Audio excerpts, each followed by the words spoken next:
And a good Monday, everybody. Welcome in Chase and Big Joe, 1025 The Game. Hope you're having a great day so far. He's Big Joe Dubin.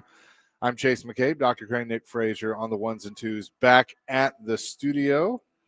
And we're excited about what we're doing today, Joe, as have started our toy drive. And we're going to be at a bunch of Dunkin' locations, including today, 4930 Thoroughbred Lane in Brentwood. So you can come by with a stuffed toy and donate it to a child this holiday season. We've teamed up with the Nashville Children's Alliance, Metro Police, to help out the kids and do all this. And here's the great part: with what we're doing today, you come by, you can drop off a stuffed toy. You can also be qualified for a 4-pack of tickets in the 501 Club at Bridgestone Arena for a Preds home game. So we got that going on, and a special thanks again to Metro Nashville Police Department, the Catalano Group, the Bluemont Group, Family Leisure, Thompson Machinery, Rich Mar Florist, Right Time HVAC, and Relodyne. You can find out what locations we're going to be at simply by going to thegamenashville.com/toy. You and I decided not to opt out of this remote today. We did not. Several college football teams who not sure one why in particular they chose to do that. I have seen some jokes on Twitter that if I read on the air, I'll get fired. But Fantastic jokes. there's one in particular that I spit my coffee out, and I sent it to you this morning. But it was the tweet of the year. Pretty good. And it was on Notre Dame, and I'll leave it at that. I love the one where they photoshopped, opted not to play like a champion today. Notre Dame players were walking out. I just think it's ludicrous insanity, and It's weak, man. You Notre Dame fans who defended that, It's call weak. in. It's weak. Yeah, no, I want to hear from you. I want you to call in today and tell me why opting out of a bowl game is no different than taking your ball and going home. A bowl game is a reward for the hard work you put in. Yeah, be pissed off you to make the playoff. Sure. Don't penalize your football team and your fan base. Go to the bowl game. Go. I mean, in Iowa State and Kansas State, they're not playing a bowl game. It's ridiculous. Is BYU? I'm not sure. As Rick Stockstill told us years ago, there's no such thing as a bad bowl game. So the fact that you opted out, beat Miami. Right. Beat Miami next time. Don't leave the committee to decide your future. You opted out. Ludicrous. I'm not going to go and say it's stupid, but you can if you want to. BYU will be in the Pop-Tarts Bowl against Georgia Tech. Yes. Which will be a good one. Here, okay. And by the way, the Titans won yesterday, so we have that. We have that to talk about as well. No, we're going to be excited. We don't have a lot to be positive about with them. We're going to be excited about that. So I know what's going to happen today. When the news came, when all 12 teams came out, I knew Vanderbilt wasn't going to be one of them. Right. But it still didn't stop me from being mad. For like an hour, I was pissed off as a Vanderbilt fan. Yeah, right. I get it. And, I tweeted out that it was horse hockey and that, Clark Lee and Diego and the whole team deserved better. And, I think there were some people that agree with me. There were some people that were like, look, the resume wasn't there, and that's fine. Bro, they weren't even close. No, they weren't. They never got mentioned, and it was fine. But my thing is, and I think where I am the most irritated is probably the best way to put it. If you sit here and, the head of the committee or whatever says, look, they were not one of the best 12 teams in the country, and the 12 teams that we've selected are truly the best 12 teams in the country, I can live with that. But we all know that the 12 teams that are playing in the playoff are not the best 12 teams in the country. Get out. You know that James Madison's not worth it? Get out of here, man. And it furthers my thought of the G5 needs their own thing. And then whatever this college football playoff conglomerate needs their own thing.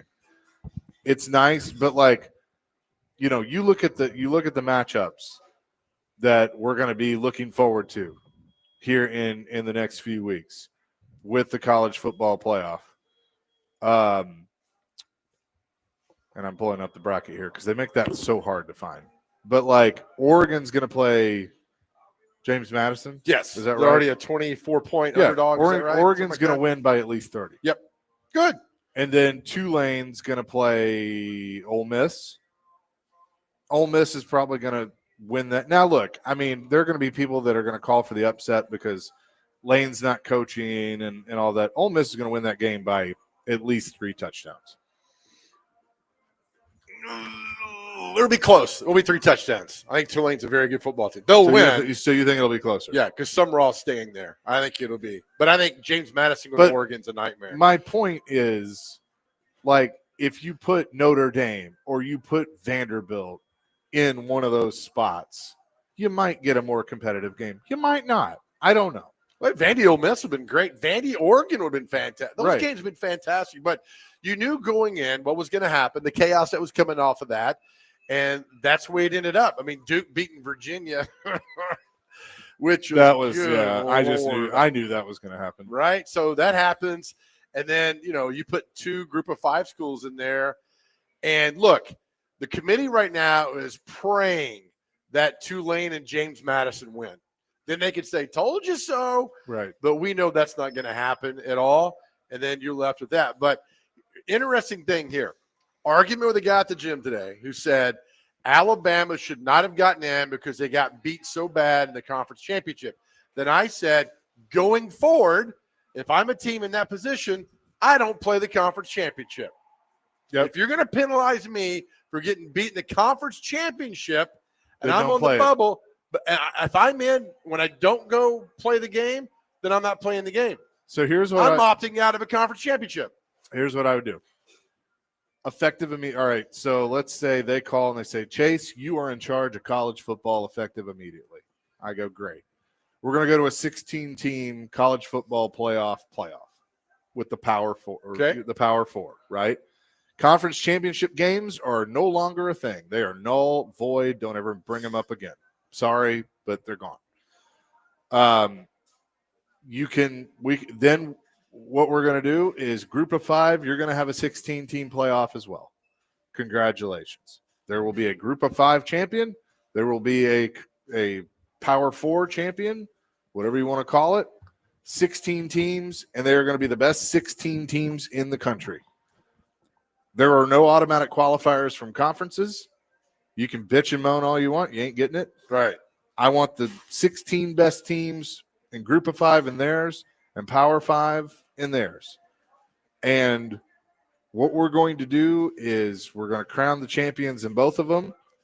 And then to start the college football season in week 0, the G5 champ and the P4 champ will play. It will not count towards your record. The next season? Yep. No, I'm out of that. I ain't doing that. Everybody changes. You will be kicked out of football. You're not going to have the same team that comes back. That's fine. Look, that's fine. But you're going to have the group. You're going to continue to have the group of 5 that's going to we deserve a shot at it. Fine. Your champ plays the you're the allowed Power 4 one in. champ. You're allowed one in. I mean, no, I don't think you should be. But I think you should because you're now taking away. You're taking away from a more deserving team. I think Tulane could probably beat half the SEC. Could they beat Vanderbilt? No, not at all. Not at all. That's the problem. So, but we knew this going in. So you go to 16. Listen, tell you what. You go to 16. Let me ask you right now. There's 12 teams in, right? How many teams can win the national championship? Legitimately. That are in? Right now. 3? Indiana, maybe 4? I would say Indiana, yes. Georgia, yes. Ohio State, yes.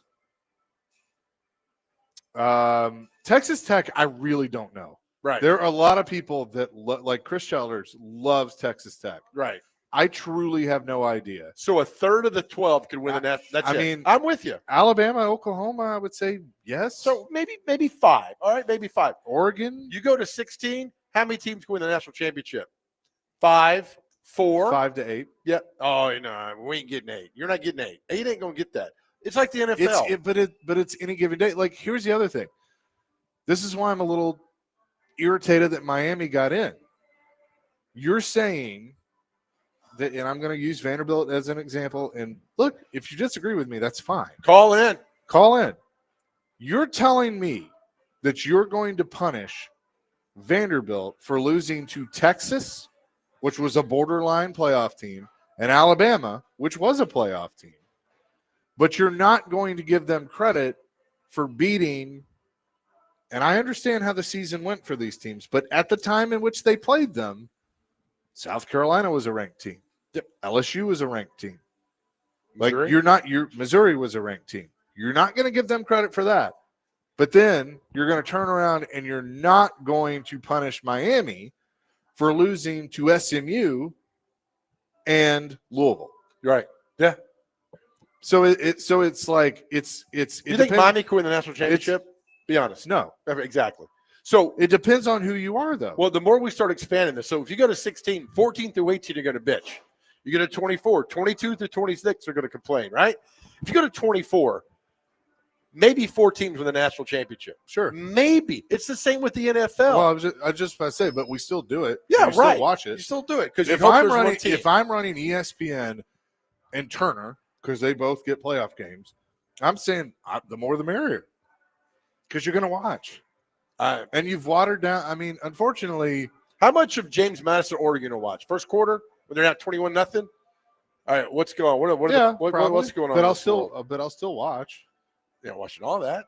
I'm saying the more we add this, the more it dilutes everything. I loved it when it was 2. I loved it was 4, and I knew this would happen. But there are people, a lot of people probably out west in a little town out there, that will watch every game and every minute. I mean, they know that. That's fine. But like you look, Vandy, Iowa, that's an intriguing matchup. Yeah. Now I'll be interested to see who all plays. Right. So why didn't Vandy opt out of a bowl? Because they're not stupid. Because they're not stupid. Because they know. And look, credit to Clark Lee. He didn't blame anybody but themselves. Yeah. Right. And that was the right mentality. You can be mad. I mean, look, I'm going to be mad as a fan. Like I am mad. I've watched this team my whole life, and they've never come close to anything like this. And that's the hard part because we should be celebrating a 10-win season and going to a bowl game. Right. But I'm pissed off because they're not in the playoff. But you'll soon get over this. Right. I'm going to go enjoy it. I'm looking at plans because I know if my dad was here, we'd be going to Tampa. Right. And you should go to Tampa. And so it's like I'm going to enjoy that. For Tennessee, we're going to talk to Scott Ramsey at 1:00 today. That is great for our city. It is great for the Music City Bowl that you have Tennessee playing Illinois. Yeah. There are no bad bowl games. Right. There are no bad bowl games. And look, I bet you like in that game, I assume Aguilar is going to play, but I bet we're going to get a glimpse of George McIntyre. I hope so. Please tell me Pavi is playing in this bowl game. Yeah, I think so. I haven't seen anything. You hear little rumblings here and there. I hope he plays. I don't think he wins the Heisman on Saturday. I'd vote for him. I think Mendoza wins it. I think he should win the Heisman. I'm 100% I think by Mendoza will win the Heisman. Yep. What did we ask Childers today? Why will Pavia not win the Heisman? And he said some of the personality and off the field and the family. I don't want any of that And look, stuff. again, we live too much in a recency bias world. He didn't get to play last week. Mendoza did. We watched Mendoza march down the field and beat Ohio State. Yep. Because Ohio State's kicker can't kick a 20-yarder. Mendoza won the Heisman Trophy with a pass to a Nashville kid. How ironic is that? Charlie Becker from Father Ryan, who's a great receiver. I talked to Chris Sanders about him yesterday about how good he was at Father Ryan. Makes these great catches down the field. That third down catch got the win for IU and got Mendoza the Heisman. I think in the national landscape, if I had a vote, I would vote for I need to scoot over on it. Yeah, I would vote for Pavia, but so much to impact it. The main thing is Notre Dame, and you're just taking your ball and going home. Absolutely. Notre Dame, and then they got this. If they're in the top 12 next year, they're automatically in the playoff. Like it's such a bad precedent to set, and it looks terrible. Like I get it, you got left out, and there is an argument that you shouldn't have. And I'm with you. But don't just take your ball and go home. Right. Our good friend Nick Barris, Oregon graduate, really excited that Oregon gets James Madison. I would be too, Nick. I'd be really excited if my school got James Madison, Sure. who had to travel all the way across the country, and we got to play in conditions which probably aren't going to be really nice when they get together. Our camera started Like an earthquake, man. It needs help. Something like that. But anyway, we are live today at Duncan in Brentwood, right off the interstate. Come by and say hello. 4930 Thoroughbred Lane in Brentwood. Bring a stuffed toy. It's for a good cause. We're helping out the Nashville Children's Alliance this year. So come by and see us. We are here. Our friend Haley from 1029 The Buzz will be here as well this afternoon starting at 3 o'clock. So come by and see us. We'll have more to discuss with the Titans win the college football playoff. Your calls, your text, 615-737-1025, which is driven by WilsonCountyHonda.com. Question of the day is this is follow me here in this a little bit. Notre Dame's not going to the bowl game, and I think they'll regret that one day, right? I think the players regret that. So what's your biggest regret in life? It could be athletics, it could be life. My biggest regret in sports world, I never saw Michael Jordan play. Yeah. And I had 15 opportunities. I'll get it the next time. That's my biggest sports regret. I never saw Michael Jordan play. So what's your biggest regret in life? And I know you got him. Let's hear him. 615-737-1025. And our question of the day is presented by Aries Tactical. Your safety, your skill, your Aries Tactical. Check them out at ariestactical.com. We're live at Duncan in Brentwood today. Chasing Big Joe, 1025 The Game.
Chasing Big Joe, 102.5 The Game here on this Monday. We're live at the Duncan in Brentwood. You can come by and say hi. 4930 Thoroughbred Lane in Brentwood. Bring by a stuffed toy for our toy drive. So appreciate those that have stopped by so far because, look, we love giving back, and this is what we're doing this year. So definitely a lot of fun. Absolutely. Thank you, Melanie, who came by and wrote a nice big old check Yes. to the National Children's Alliance. So thank you. We appreciate that to come by and say hi and do this. And it goes, I'm telling you, it goes so far. One single stuffed toy goes so far. So thank you, Melanie, for coming by. Questions I'm getting now. Did Alabama deserve to get into the college football playoffs? It's a hard question to answer because this is why I think the conference championship needs to go away, because you're going to, like, Virginia got punished because Virginia lost. Yep. But Alabama didn't get punished for losing. And Ohio State didn't get punished for losing. They dropped one spot. So it's like, but again, okay, logic would tell you, well, I can't have Ohio State ranked above Indiana because Indiana just beat them head-to-head, and this is the only time this year they played head-to-head. Georgia and Alabama split, right? But no. Alabama beat Georgia at Georgia. Right. So it's just it's like you're making the work harder on yourself. I think the Vanderbilt fan in me would say Vandy should have been in over Alabama. Man, stop you right there. What was Vanderbilt's biggest win of the season? LSU. And they were 22nd at the time, right? No, they were 13 at the time, right? Right. Alabama beat a top 3 or 4 team on the road. So the logical radio host, take the gold glasses off, says Bama should have been in. And they should not have been kicked out for losing in the championship game. Right. And I think Vandy should have got in over Miami. I agree. So that should have happened. And the thing is, we could just – if you take Vanderbilt's record, roster, stats, and you erase the name Vanderbilt Commodores and you write in Notre Dame Fighting Irish or Tennessee Volunteers or Penn State Nittany Lions, we're having a different conversation. Probably. Because they're in. But I think look, you know who ruined all this? Oklahoma. Yeah, because they were better than everybody thought. Had they not gone on the road and knocked off Tennessee and Alabama, then they would be at Ole Miss boat raced them at home. Texas beat them in the Cotton Bowl. But Oklahoma kind of stuck around and went on the road and had 2 crucial big wins in the SEC on the road. Bama had those 4 in a row when they won not on the road, but beat 4 top 20 opponents. So I see the light why Bama got in for that. And I think, the more you look at it, I agree. But don't penalize him for the conference championship like everybody else was. Like, they got beat by Georgia. They beat Georgia in the regular season, right? So anyway, it's a bunch of – we're not going to figure it out today. And like, good for Clark Lee. It's like, all right, we're not in. We're going to move on and see what happens and just beat Iowa in the Outback Reliant Quest Bowl, whatever it's called. If you took John asked, take out the G5 and it's probably BYU, Notre Dame in over Vandy. He's probably right. I think Vandy gets in over BYU, but the only thing was, when does strength of schedule? I mean, right? Even if South Carolina and LSU and Missouri, those wins don't look as good now, you're telling me that that competition isn't or you're telling me that BYU's competition is tougher than that? Yeah, I think the only thing that got me was the fact that they never mentioned Vandy yesterday. Not one time. Nope. Did they mention Vandy? And then watching Herb Street and Saban and all those guys sidestep a lot of big things that were going on, it was like, why am I listening? I don't want to listen to them. Give me the committee guy at the very end. Why did you do this? Why did this happen? What went on? What was your mindset behind this? But it is what it is. When it goes to 16, we're going to complain about 14 through 18. It just goes on and on and on and on. And the chaos they wanted. At 4, you had 5 and 6 not getting in. But it's just that you wanted the playoff. Everybody wanted this, the happiness of it. You lose a game, it doesn't matter now. You got it. That's the world we live in. I would get rid of the conferences altogether too. Now they don't want to do that because Sankey wants he wants his power, and then I don't even remember who the Big Ten commission is now, but yeah, the ACC. I mean, this hurts the ACC. The fact that they don't have a team in, like that's bad. Miami's in. Oh yeah, you're right. That's Yeah. right. Miami's the only one. Right. Okay, their champion's not in. Their champion's not in. Right. Yeah. They've screwed this whole thing up. Yeah. Joe, you mentioned yesterday that, they didn't say anything about Vanderbilt. Hunter Yurachek, I don't know why it was, but when they were stating Alabama's case to be in the playoff, they made it sound like going into Auburn was like you're surviving for the last day or whatever it may be. Right. And then they go barely talk about Vanderbilt, saying that was a really good win for them. And yet you go disvalue Vanderbilt's resume. Like that just they're using it to their advantage for their resume. It's ridiculous. Oh, and then that gutsy 4th down call that helped Alabama win. I was like, what are we talking? It's Auburn, right? It's not like they were 11-1 going to that game, but Alabama was going to get in regardless whether we liked it or not. They were going to get in, and they got in the playoff, and that's the thing. So we have to deal with it now. What happens, and see if Alabama runs the table, then okay. Like we laughed at Ohio State last year, they ran the table, won the whole thing. Could it happen again? We'll find out. Okay, so let me ask you if you would sign up. For this. So let's say, and I guess this would essentially be expanding, but let's say you get rid of conference championship weekend. Okay. All right. And you had like Vanderbilt play Miami, maybe BYU play Notre Dame, Texas play Utah. You have play-in games.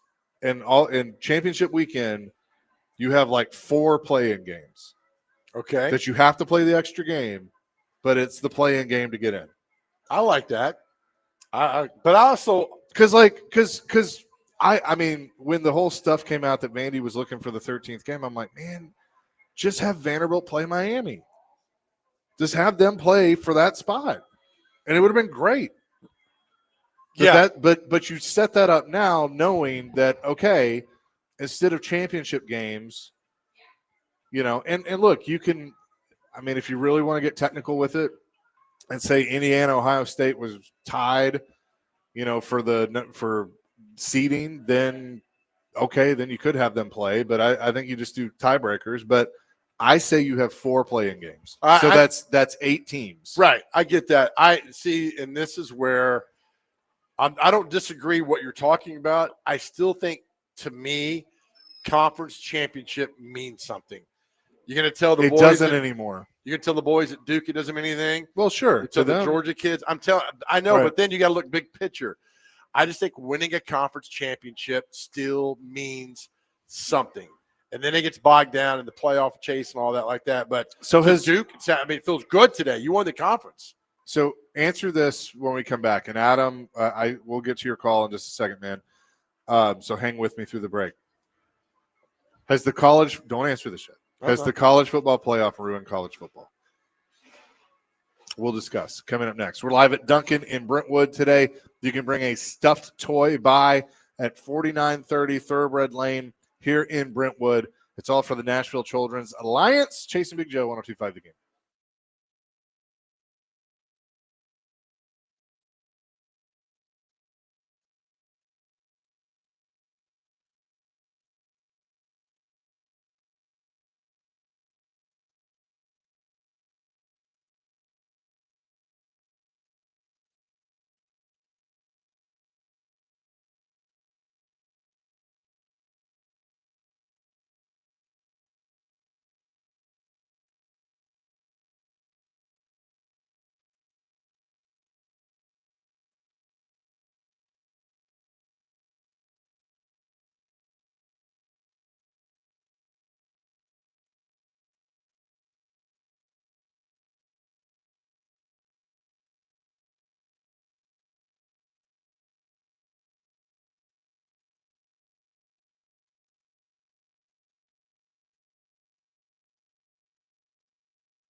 You just had to troll, didn't you, Dr. Crane? A little bit.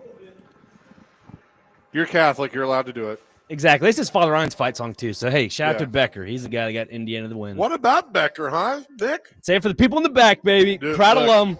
I loved every time he did something. Gus would be like, what's his first name? Charlie B from Nashville, Tennessee. Right. Like, it was great. I was like, what? I remember him in high school because I covered that game. I remember the Bishop's Cup, and he had a good game in there. And they're like, "Hey, it's going to Indiana." I'm like, "Why is that guy? Why are you going to Indiana?" And then now I see why he went to Indiana.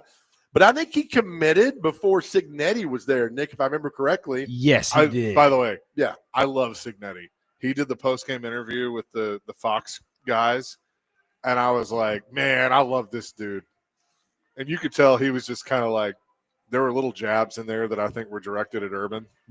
Yeah, right. But it was fantastic. Remember his first press conference? They were like, some reporter was on him like, why you? Why Indiana? Yeah. And he's like, Google me, I win. I was like, yes. Because he was at James Madison, right? Correct. He took half that team with him. Yeah. And he was on Saban's staff at Bama. I mean, so right. He's a winner. And the thing was, Indiana got grief because he's 64, 65. Yeah. They're hiring a coach over 60. He's like, what are you doing? So, again, age means nothing. So stop doing that. Doesn't matter. Our question of the day is, what is your biggest regret? Adam in Portland wants to lead us off. Adam, what's up? Hey, man. Yeah, so I have very few on this topic because I've got a perfect wife and, a bunch of great kids. But there is one thing, man. I did not buy a house in 2008. And everybody who did, I feel like are millionaires now.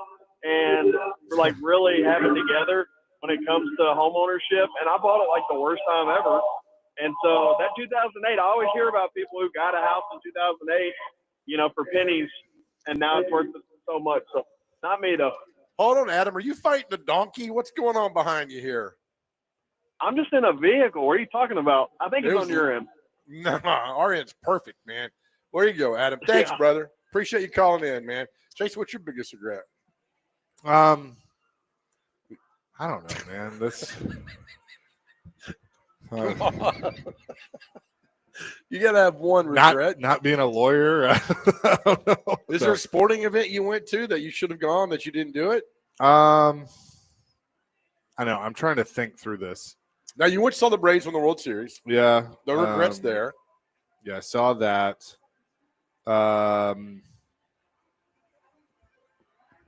Was it not going to see somebody play? Did you get asked? I don't know. I okay. Along your lines, you said Michael Jordan. You never got to see him play. Right. I never got to see Dale Sr. race. Now, granted, I was 13 when he died. So that wasn't really all in my control. True. But I do wish that I had asked my dad and my mom and pushed, but hey, I really want to go see Dale. Now I had no idea he was going to die when he did. But I wish I had seen him actually race. Good point. When Gretzky came here for the one time with the Rangers, he scored 4 points, had 4 assists over Mike Dunham in March of '99. I saw that. So I saw Gretzky play, right? So sports regrets, not seeing Jordan play was pretty dumb on my part because I could have gone and seen him play, and I never did. And I've always regretted not seeing Michael Jordan play basketball. So I'll play baseball. It's not the same when he's here with the Sounds or played the Express, whatever, but it's not the same.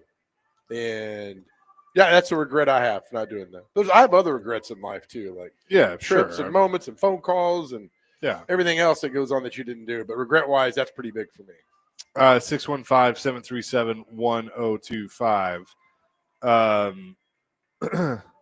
Matthew in Nashville, is there a question of the day? Thanks for listening. Yeah, Matthew. Your biggest regret. It all comes from Notre Dame opting out of the bowl game, which I think one day, and you'll say, no, it won't, but players you regret not getting the opportunity to go to a bowl game. I mean, you're Notre Dame. People want to see you. Right. They want to see you in a bowl game, and you denied your fans across the world the opportunity because you're feeling down because you make the playoff. Well, then go to the bowl game and kick the crap out of whatever team you're going to play and prove that, like, hey, look at us, stand tall. That's the whole Vandy thing. Right. Go beat Iowa and say, we finished our season strong. Too bad you didn't put us in. So this one's going to tug at the heartstrings a little bit Right. from Ben. I think this is Ben, 1717. I lost my son in 2023. My regret is not telling him how proud I am of him. He was 16. So if you're a dad listening to this show, do not forget to tell your son how proud you are. Oh, that's tough. I go back. You do that a lot. I do with my son, like, too much, and I don't care. My regret with my mom, I never told my mom thank you. Oh, wow. Everything she did for me as a single mom, after she passed away, I was like, I never told her thank you. I mean, I did, and it drives this moment right now. It still drives me crazy that I did not take the time to tell my mother thank you. That is my biggest regret in life, and I can't change it. I'll see her again one day. I'm not worried about that, and I'll tell her thank you. But right now, it's my biggest regret. 5353. My biggest regret is being a Titans fan. I was waiting for that one. Right? I knew somebody was going to throw that in. But you woke up today feeling good.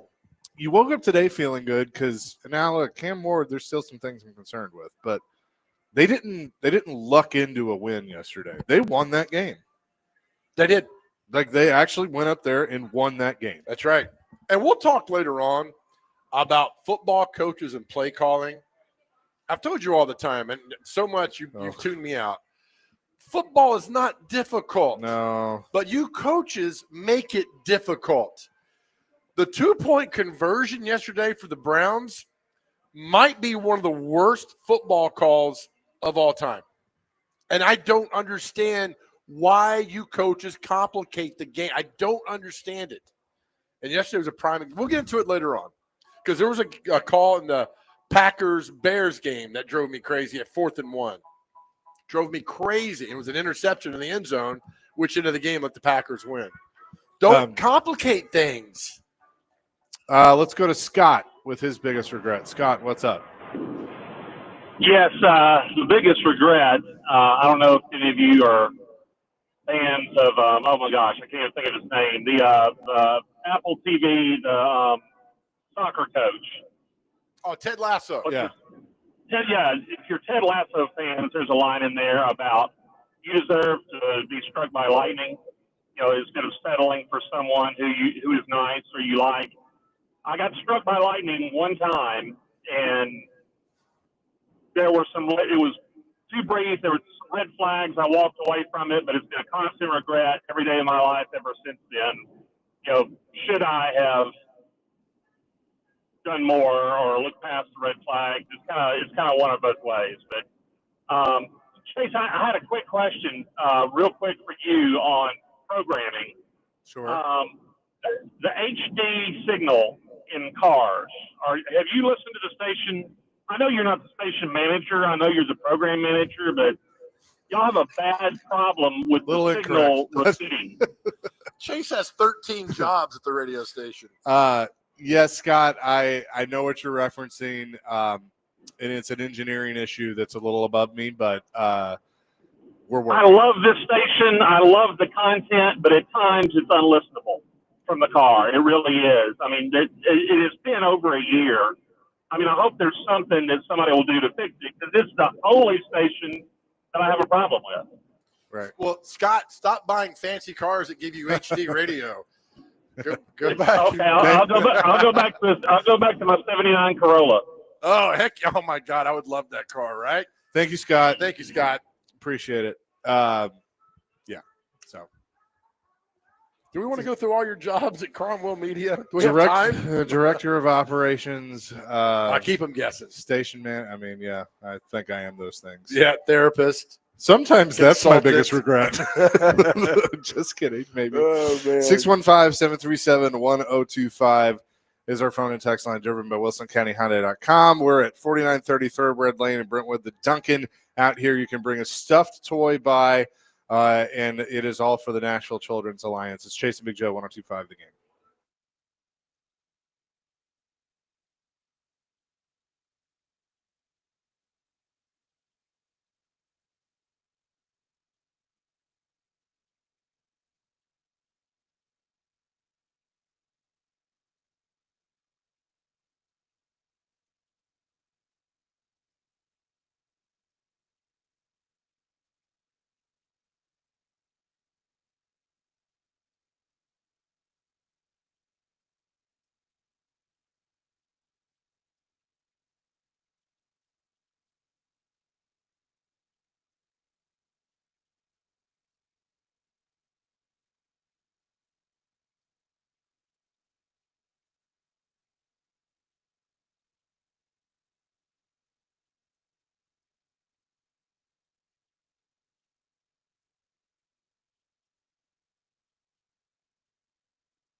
Chase and Big Joe, 102.5 The Game here on this Monday. We're live at Duncan in Brentwood. You can bring by a stuffed toy for the Nashville Children's Alliance. That is our drive. We're going to be at different Duncans all this week. So go to theGameNashville.com/toy, and you can find out more information and about where we are going to be. In honor of Notre Dame opting out. All the memes. I'm opting not to play like a champion today. Yeah, is my favorite one so far. Again, there's one that I can't say on the air, but so good. All of them are so good. Yeah. So off of them opting out, there'll be regrets later for this. And the Notre Dame fans that came onto my page yesterday, like, oh, we know what we were doing. The team voted not to be in. Fine, you'll regret it one day. I don't know. You might have gone say. Vanderbilt Notre Dame in the ReliaQuest Bowl would have been fantastic. Fantastic. You get 5-6 days in Tampa on the beach. You're treated like a king. It's a nice vacation. Yeah, I know it's a work trip, but everybody gets to celebrate with you. Instead, you decide to sit in South Bend and freeze. Fine. And Iowa go. I get all that, but I just think going to a bowl game is a reward. Look, Mississippi State's going to the Duke Bowl, right? The Mayo Bowl, baby. Right? 5-7. Do they deserve it? No, they don't deserve it. But if you're going to opt out, you got to fill that spot with teams. You think Mississippi State was like, nah, I'm not so oh, my God. They jumped on App that State immediately. Appy State jumped in to the Birmingham Bowl. Yep. Anybody else? There was one more I thought that took advantage of it. Florida State didn't, right? They were 5. And then somebody had an excuse of our team scattered across the country now, and we didn't do da-da-da. And then somebody wrote back and said, aren't you in the middle of exams? So it was just an awful excuse. Go to a bowl game. So Notre Dame, you just proved that you're just, whining after this. Take your ball and go home. Good. I mean, that's the thing, Don't go to the bowl game, fine, whatever. But you're penalizing your fans, everybody else. So don't come and say, well, we don't want to go. Tell me why you don't want to go to a bowl game. I want to know why you don't want to go. Right. I don't understand why you don't want to go. So my question to you was, has the college football playoff ruined college football? And I know you're going to say no, but all the focus has been on the playoff. And for Vanderbilt is the perfect example of this. Every Vandy fan in the world should be over the moon, ecstatic, and thrilled about a 10-2 season and going to the ReliaQuest Bowl. And they will be. Mm-hmm. But today everybody's, bummed out that you're not going to the playoff. I see your point. I don't think it has. You went to games this year. I went to that Vandy LSU game with my brother, and it was one of the best environment football games I've ever been around to. I think the passion and the purity is still there for college football. They're trying like hell to ruin it. They are trying like hell to ruin this. And I enjoy going to see Cumberland play football. I'm lucky I get to call MTSU football games. I love seeing that. I love college football.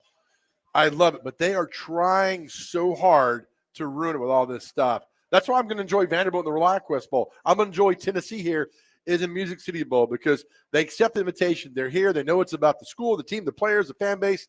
I like that. I think I see what you're saying about college football. I still like it on Saturday when the band starts up and people are there and it's hot. They're going crazy. You can never take that away from me. Yep, I am with you on that. So, look, I think there should be a playoff.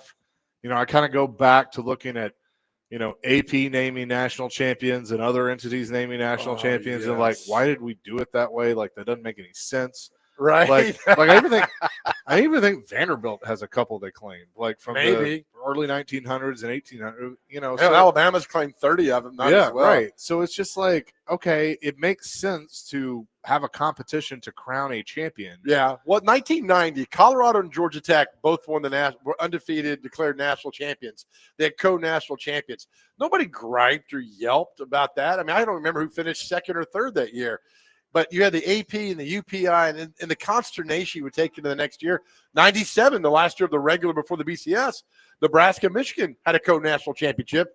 Remember, Nebraska beat Tennessee and Peyton Manning Yep. in the Orange Bowl, and the Michigan won in the Rose Bowl with Brian Greasy and Tom Brady on that team and Charles Woodson. So but we all forgot about it. Now it's like, well, 4 or 5 teams deserve to get in. And back then it was like, no. And I told you this, and I had an argument with a guy who used to work with us at 102.5 and drive me crazy, who wanted all this nonsense. And I said, in college football, every Saturday matters. Now it doesn't. And that I'm not a fan of that. Yeah, I'm with you. Real quick, Doug wants to weigh in on the college football playoff. What's up, Doug? Hey, I like the question because I'm going to liken college football playoffs to high school football playoffs. Joe, as well as I, am old enough to remember when there were only 3 A's. Yep. There were 4 and 5 and 6. It's watered down. And I love football as good as anybody. I can watch any football game on mute and be as happy as a cat in a cat food factory. But I think it's watered down to where you can't really appreciate it. I loved it when it was just 4 and a committee decided. Yep. I'm cool with that. Now it's a money grab situation, and you can't enjoy it for fodder like this. Who should have got in? Who shouldn't have got in? Play your bowl, Doug, real get quick, your stuff, and step aside. on what you're talking about. Saying something about Cumberland. My son plays at Cumberland. Big ups to you, Joe, for saying that. I love it. Let me tell you what, Doug. Football. In Kentucky in basketball, every team competes for one, if I'm right on this, one state championship, right? There's not 9 divisions. I know it used to be that way. It may have gotten changed, but at one time, yes, you're correct. Yeah. So, look, it's about the playing for everything. Now you get 9 titles. I mean, it's just, that's a lot. But, yeah, 3 titles back in the day was more than enough. And, yeah, shout out to Cumberland, brother. I love Cumberland. Appreciate you. Thank you so much. Thank you, Doug. Coming up next, the Music City Bowl is set. The Liberty Mutual Music City Bowl, got to get used to that, is set. Tennessee and Illinois. We'll talk to Scott Ramsey coming up next. Chasing Big Joe live at Duncan and Brentwood, 102.5 The Game.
Hour number 2, Chasing Big Joe, 102.5 The Game on this Monday. We're live at the Duncan here at 4930 Thoroughbred Lane in Brentwood.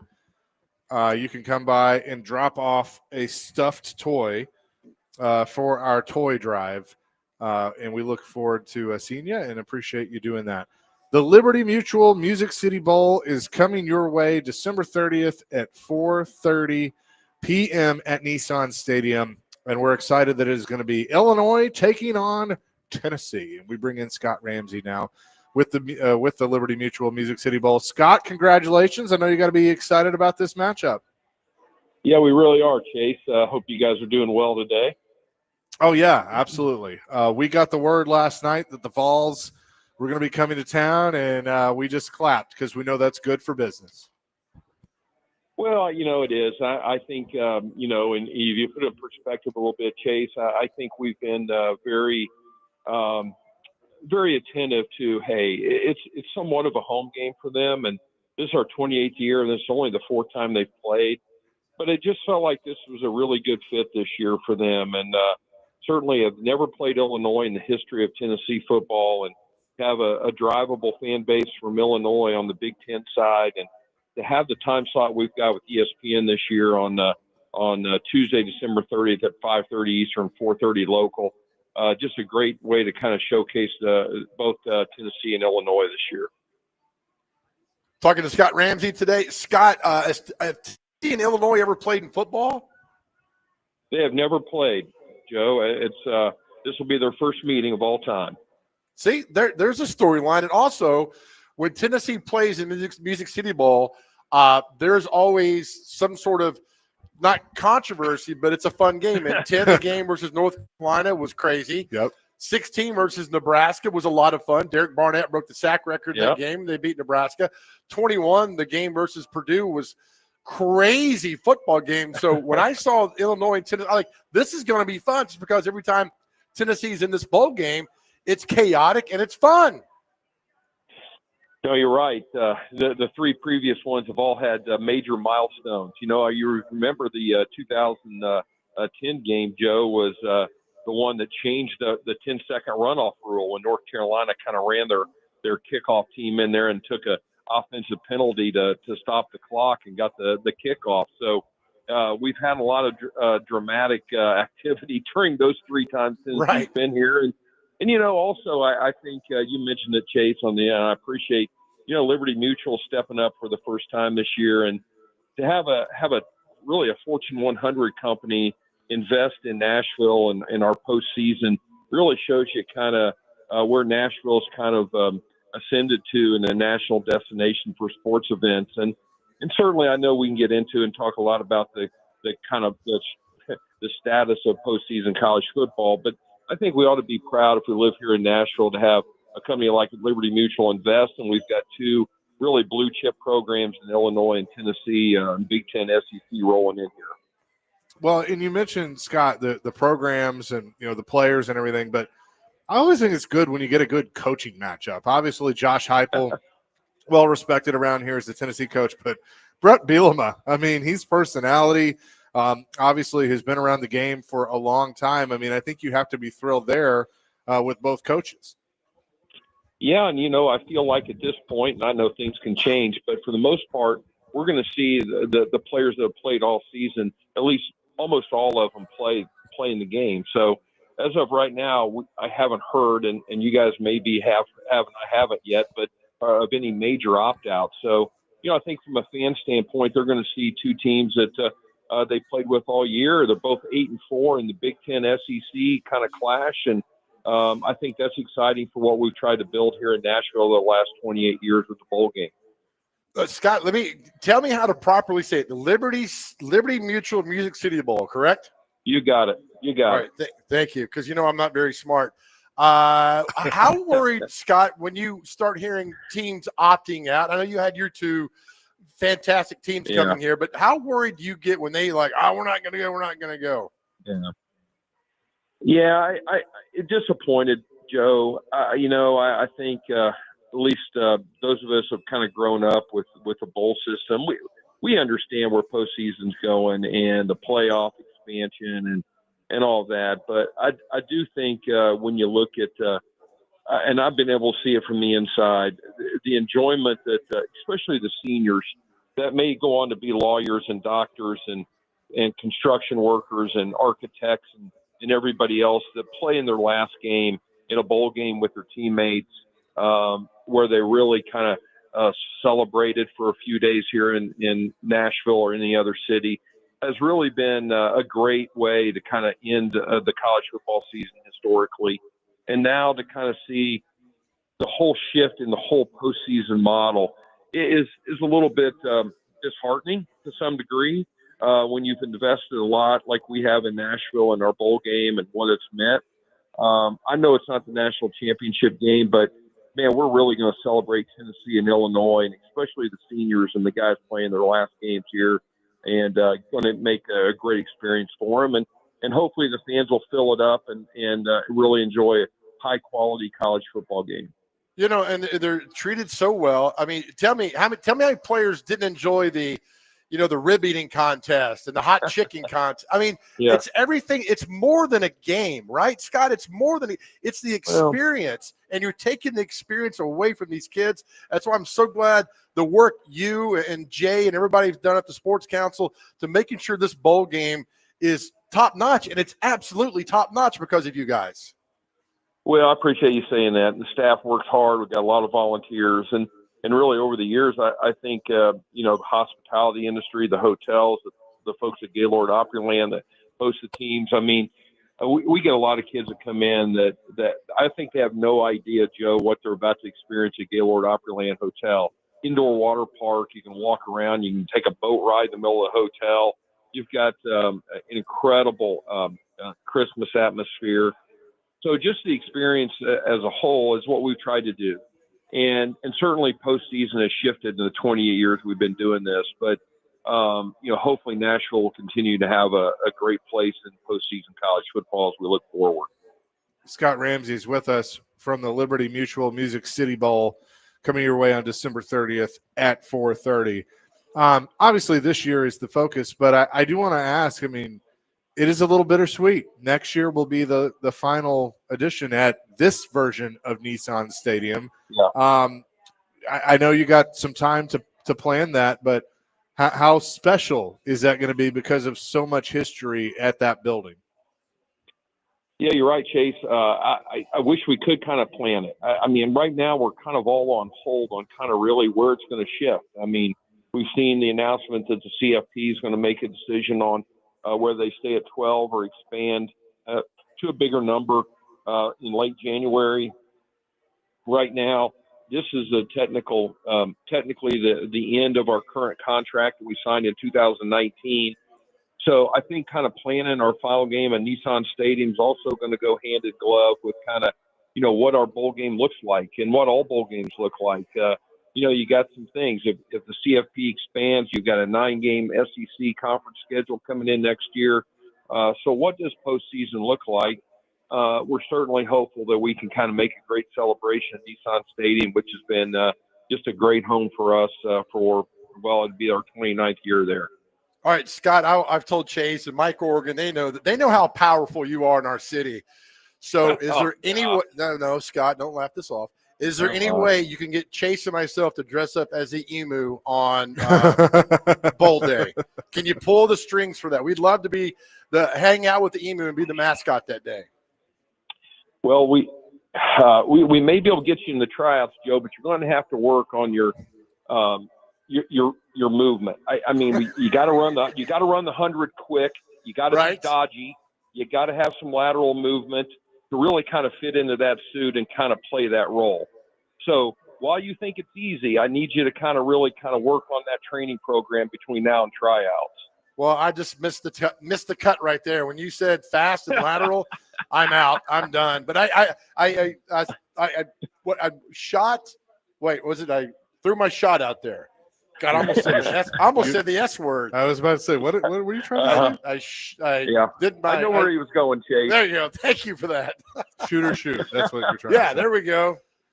Scott, we're excited for you, and I know we're going to be talking a lot more about this as the game gets closer. Joe and I will be there as well. But thanks so much for joining us today, and congratulations on a great matchup between Tennessee and Illinois. You got it, guys. And I know we'll talk beforehand, but if not, I hope you have a Merry Christmas. Yeah, you too. Merry Christmas to you All right, and your family. Scott Ramsey with the Liberty Mutual Music City Bowl. Again, tickets are available now. 4:30 on December 30th at Nissan Stadium, and you can hear it right here on 102.5 The Game. We'll come back with more live from. Hold on. Shoot my shot. Yes, that's what you're trying to say. Okay. Yeah. I almost said something else. I know. And Thank you for stopping me. Yeah. Okay. We're live today at Duncan in Brentwood, 4930 Thoroughbred Lane. You can bring a stuffed toy, donate it to a child this holiday season with the Nashville Children's Alliance. You can also qualify to win a 4-pack of tickets to the all-inclusive 501 Club at Bridgestone Arena to a Preds home game. Want to give a big shout-out to the Metro Nashville Police Department, the Calatano Group, the Bluemont Group, Family Leisure, Thompson Machinery, Richmar Florist, Right Time HVAC, and Relodyne. For more information and a list of Duncan locations that you can donate a stuffed toy, just visit thegamenashville.com/toy. Chasing Big Joe, 102.5 The Game.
Chase and Big Joe, 102.5 The Game here on this Monday. We're live at Duncan, 4930 Thoroughbred Lane in Brentwood. You can bring by a stuffed toy. We just had a cool one get donated, Joe. Yeah, a little 1983 LA Rams stuffed toy. I mean, like brand new, which I might take. I mean, it's that pretty cool. So I'm kidding. He's like, what?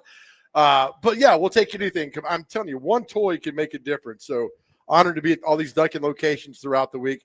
Tomorrow we're going to be Duncan in East Nashville off Gallatin Road. But today we're out here in Brentwood, right where the Jeff Fisher show used to take place across the street at the That's old right. Charlie's. Which is now a Chewy's. Chewy's, yeah. Yep.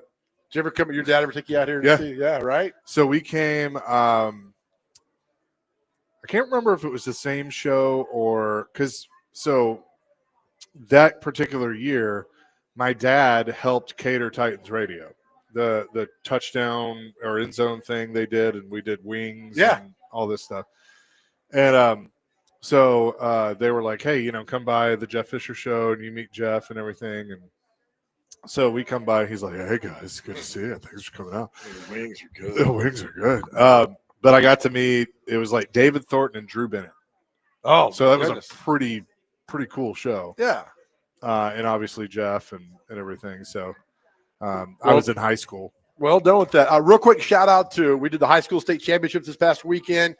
Congratulations to our friend Kevin Creasy at Oakland High School for winning the 6A title for what seems like the 48th year. Congrats to Ravenwood to get there. Getting there is no small task. So congrats to Ravenwood for getting there, and Oakland beat them Saturday night. But really, congratulations to Charles Rathbone at Page High School, the Page Patriots. That was their 5th consecutive high school state championship. They had lost 4 previous. I talked to Coach Rathbone before, and it's just crazy how some pocket of people, you go to 4 straight state championships, still want you out. And I was so glad to see Coach Rathbone win the state championship. Great game Friday night, and the way they did it, last minute pass of the game. And they went by Craig Ackerman's son caught the winning touchdown pass. Oh, wow. So really good moment for all the kids. Congrats to Paige. Congrats to Jeff Brothers at Nashville Christian.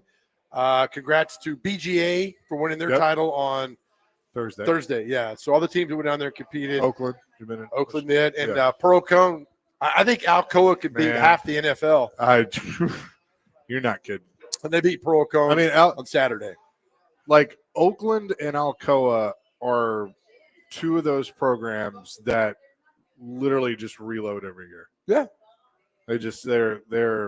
I saw Oakland firsthand this year against Pearl Cone. And I remember saying to Coach Spears, he said at the end of the game, he goes, 1, Pearl Cone's not going to lose again, unless it's at state. But he's like, they're not going to lose again. He was right. And he was right. And I said, I don't see anybody that can beat Oakland. Green Hill had them down 17-7 with 7 minutes to go in the 4th quarter. And they didn't panic. They put together a nice 80-yard drive in like 2 minutes. Defense stopped Green Hill back. They got the ball back, and they had an 80-yard touchdown and won the game. So you know what I think is crazy. The most dangerous thing for them, and I'll be curious if Coach Creasy's listening, what he would say to this comment. But I almost think, like they have their blowouts, like they'll beat a team by 40, 50, whatever, and just absolutely blow them out. But I think what makes them stronger and gives them more confidence is when they do win the close games. Sure, yeah. Because I think that tests them.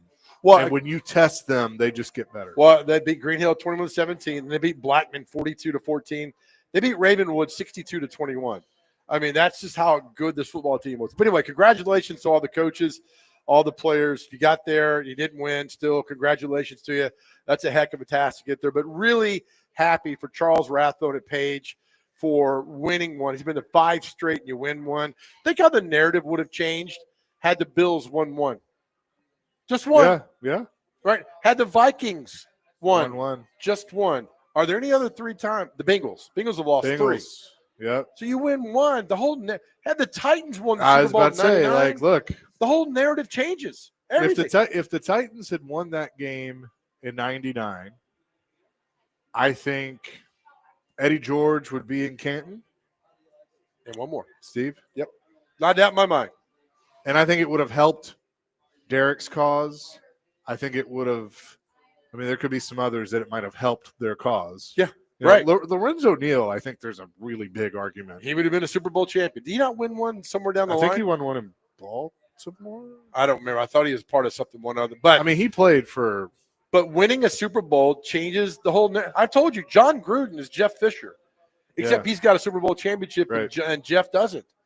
That's the bottom line with all that. It changes everything. So no, he didn't win one. Had the Bengals won one of their three, you change the narrative on them. Had the Vikings and the Bills won those. Anybody else lost three? And the Falcons have lost twice that have never won. Bills 4, Vikings 4. Panthers have lost 2. Bengals have lost 3. That have never won. Yeah, I was about to say, like, Dallas has lost. Jets have won 1. How many have Dallas lost? 2? They lost to the Steelers twice in the 70s. And the Steelers, I think, have lost 2. Steelers lost to the 1, I think. No, twice. Cowboys and the Packers. Arizona has lost 1. Titans have lost 1. San Diego or Chargers have lost 1. Yep. Eagles finally won, but they had lost. They'd only lost 1 before that. They lost in 80 to the Raiders and haven't been back since. They won in 16. No, they lost to the Patriots. That's right, no 4. You're right. Good job. So they had lost 2 and then won 2. But again, you see how it changes. You talk about everything. Had the Bills won just 1, I think they wouldn't have beat the Cowboys. But that game against the Giants, their first Super Bowl loss in 90, when Bill Parcells basically said, we're just going to hang around to the fourth quarter. And that's what they did. And then won the game. Hand the ball to Otis Anderson nonstop. Jeff Hostetler was a quarterback. Yeah. And Norwood barely misses that field goal. We've talked to Pete Weber about that. Because Pete, from his view, was like, that field goal is good. Because it went right to the side of the 47-yard and realized it wasn't good. So, yeah, it just changes everything when you go forward with your look back on your team. So you're just saying that have lost multiple and have never won. Correct. Yep. Falcons, I think 3 is the 2 hurts, 3 is the 1, and then, of course, 4. Like 3 of the Bengals, 81, 88, and 21 didn't get there. Yeah, I think you're right. I think that's the only I'm thinking through. I can't without seeing in front of me. I mean, Baltimore won. I mean, the Browns have never been. Washington's won a few, 3. Yes. Yep. And been to Seattle's won 1, lost 1. Yep. Man, they beat me one time in the Super Bowl so bad. First play of the game. They should have too. Yes, which which will lead into. We'll talk later during the week about play calling. Yeah. Right. I still think that was one of the worst play calls at the time. Well, let's talk. Let's talk. We you know what? The Titans deserve a little bit of talk. Yes, they today, do. So we'll talk about that coming up next. Adam says if we win that Super Bowl, there's a very good chance that we repeat the next year, and then a lot of dudes get in, including Javon, Eddie, Blaine, Samari, Del Greco, Hopkins, but we didn't. And of course, Mac. That's a good point. Yep. I mean, if they go back to back, or even if they win one and go back to the AFC Championship game, or back to the Super Bowl, like it changes the narrative 100% on a lot of things. 615-737-1025. We're live at Duncan in Brentwood today for our toy drive. Come by, bring a stuffed toy. We've already had a few people do that throughout the show. Chase and Big Joe, 105 game.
Chasing Big Joe, 102.5 The Game here on this Monday.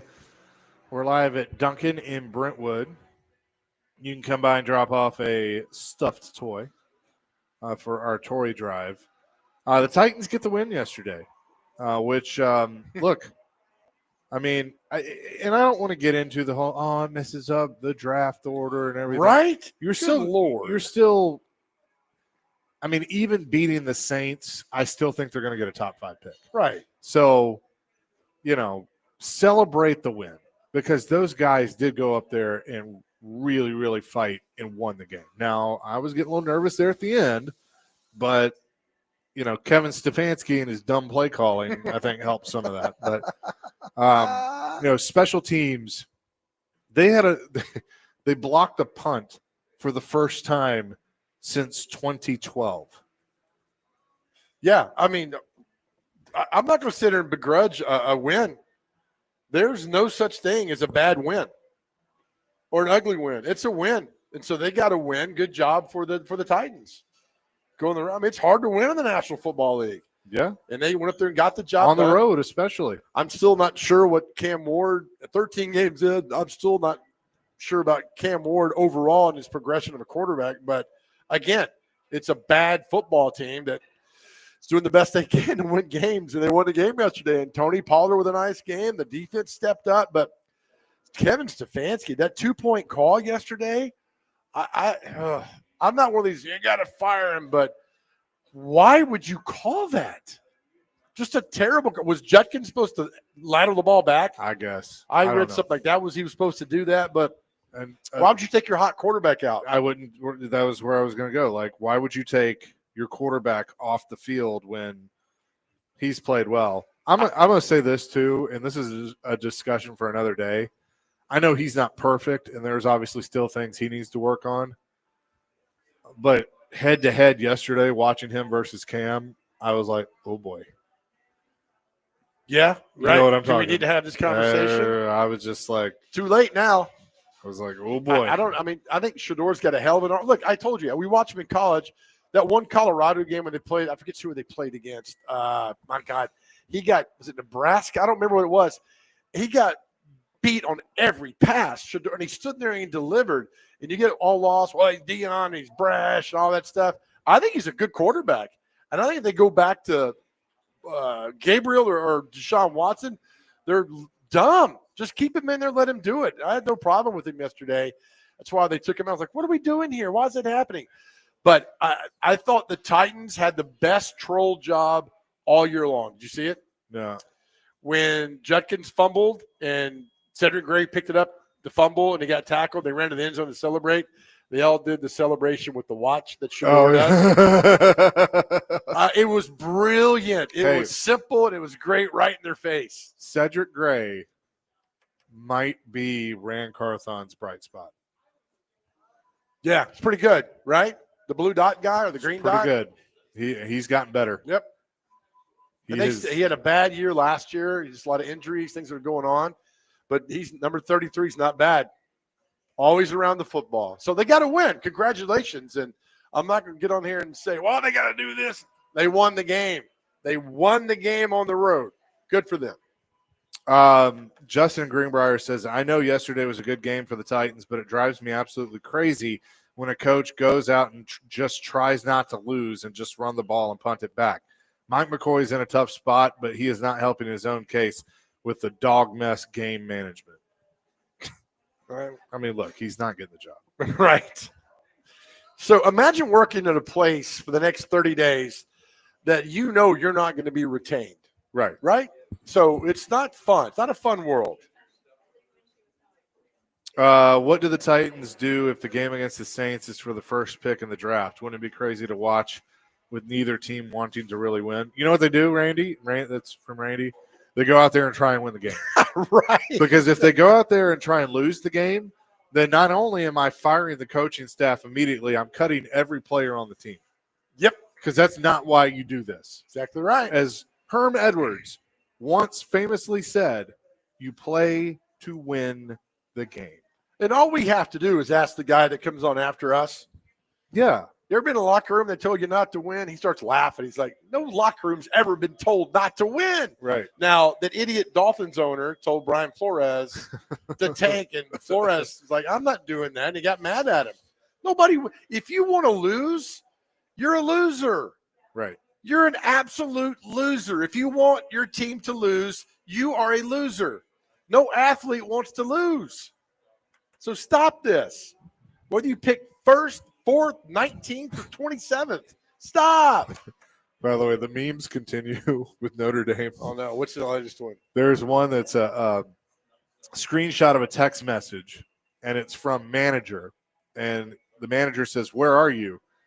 And it's just a picture of Notre Dame and Marcus Freeman.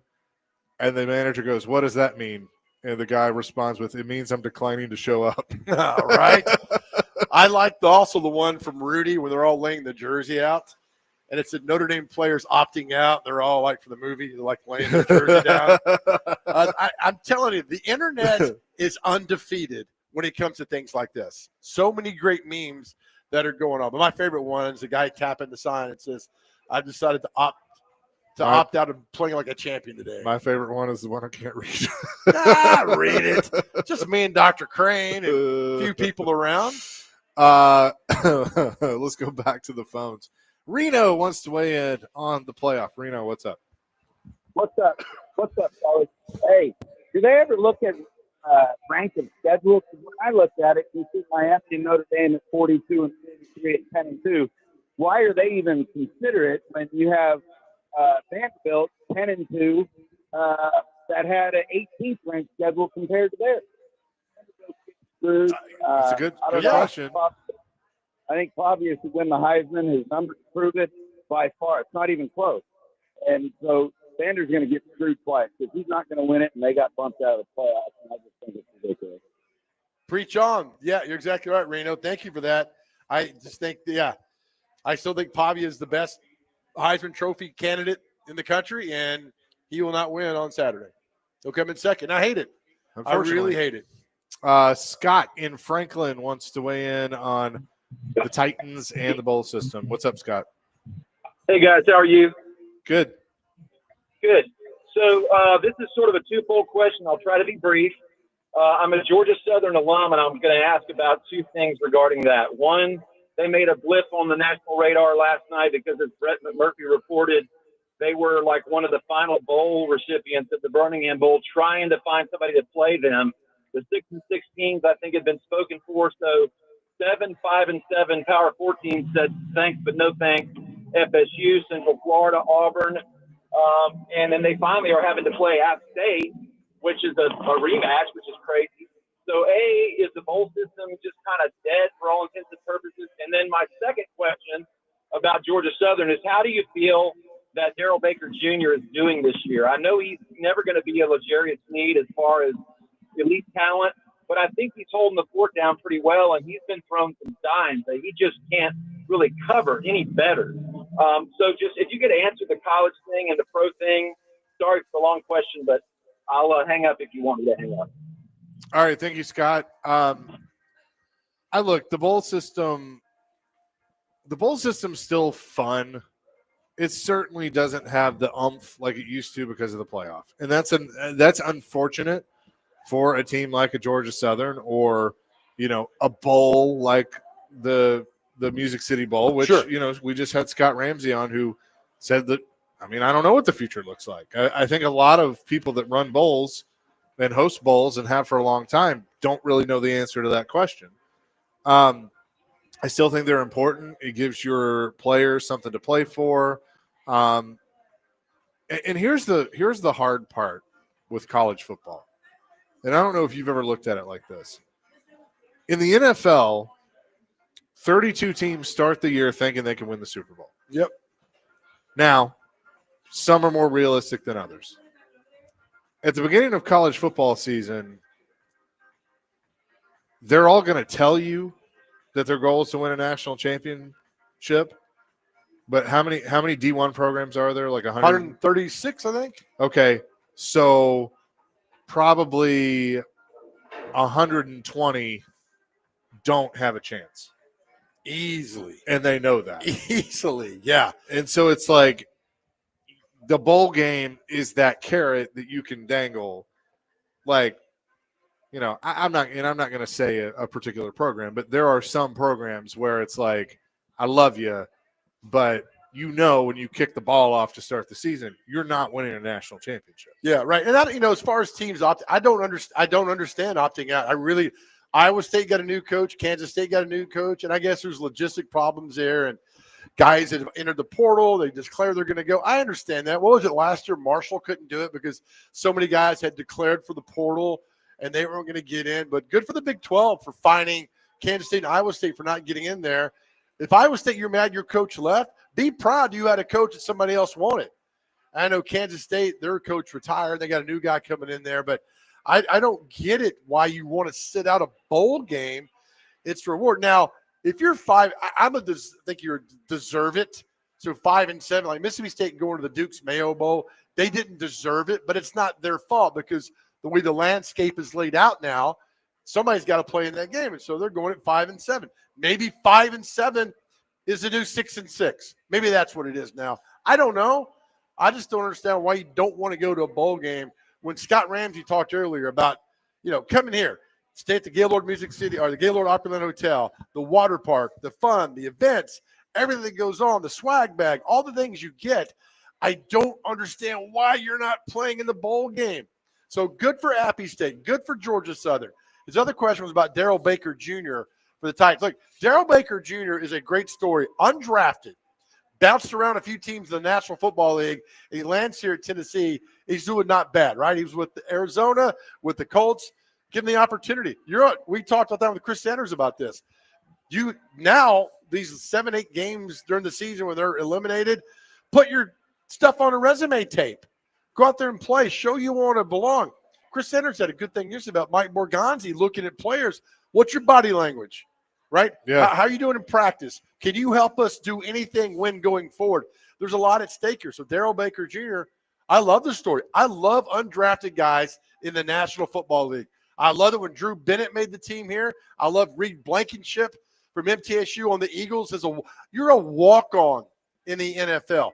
Hell, it's hard enough to make a team as a walk-on in college, but you're a walk-on in the National Football League, and guys get to that level, good for him. So I hope Darrell Baker Jr. can continue to develop and get better and better and become a great player for the Titans.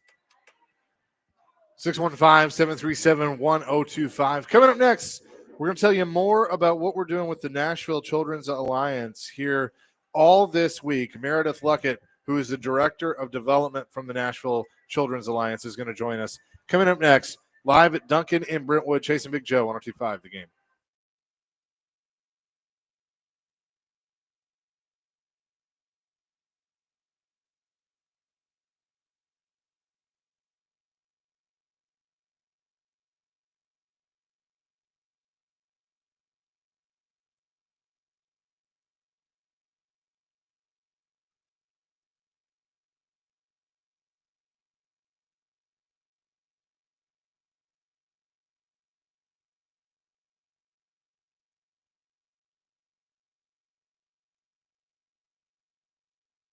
All right, guys, Big Joe here. Listen, we've talked a lot. You hear this message all the time about us talking about mental health and caring for you and wanting you to be here and loving on you and telling you how much God loves you. And we mean it too, right? And this is a tough time of year in December. Holidays are going on. You're missing the certain people in your life. But I'm telling you what, we need you here. And anxiety and depression are two words that just wreck your life if you allow them into your life.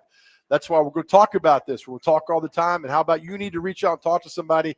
That's why we're so honored here at 102.5 The Game on the Chasing Big Joe Show to partnering with Unity Psychiatric Care. Just a wonderful organization right here in Middle Tennessee for you to start taking back your life. It's private, it's secure, it's confidential, and they have telehealth. No one has to know. We just need you to reach out or call 1-888-508-8002. That's 1-888-508-8002. 8,002. And listen, this is very important. You may be the one who notices a loved one isn't doing well, and you could be that person to turn their life around. All you got to do is go to GameNashville.com, click on the Chase and Big Joe Show, and there on the right side is information for Unity Psychiatric Care. We tell you all the time how much you are loved, and help is just around the corner. Take back your life and know you don't have to go through this alone. Again, go to thegamenashville.com, click on the Chase and Big Joe Show. There's information for Unity Psychiatric Care, and let the journey to wellness begin.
He's in Big Joe, 102.5 The Game here on this Monday. We're live at Duncan here in, I almost said Cool Springs, Brentwood, right off Old Hickory Boulevard. So you can bring a stuffed toy to help with the Nashville Children's Alliance. This is our charity of choice this year. And we're excited to be lined up with them and helping out with all of this this year. Let's say hello to Meredith Luckett. She's the Director of Development with the Nashville Children's Alliance. Meredith, good afternoon. How you doing? I'm great. How are you? We're doing fantastic. We're excited to be partnered up with you all this year to have people come by these different locations and donate stuffed toys for such a great cause. Thank you so much. If you don't mind, I would love just to share a little bit about NCA and what you guys are supporting. Absolutely. We love that.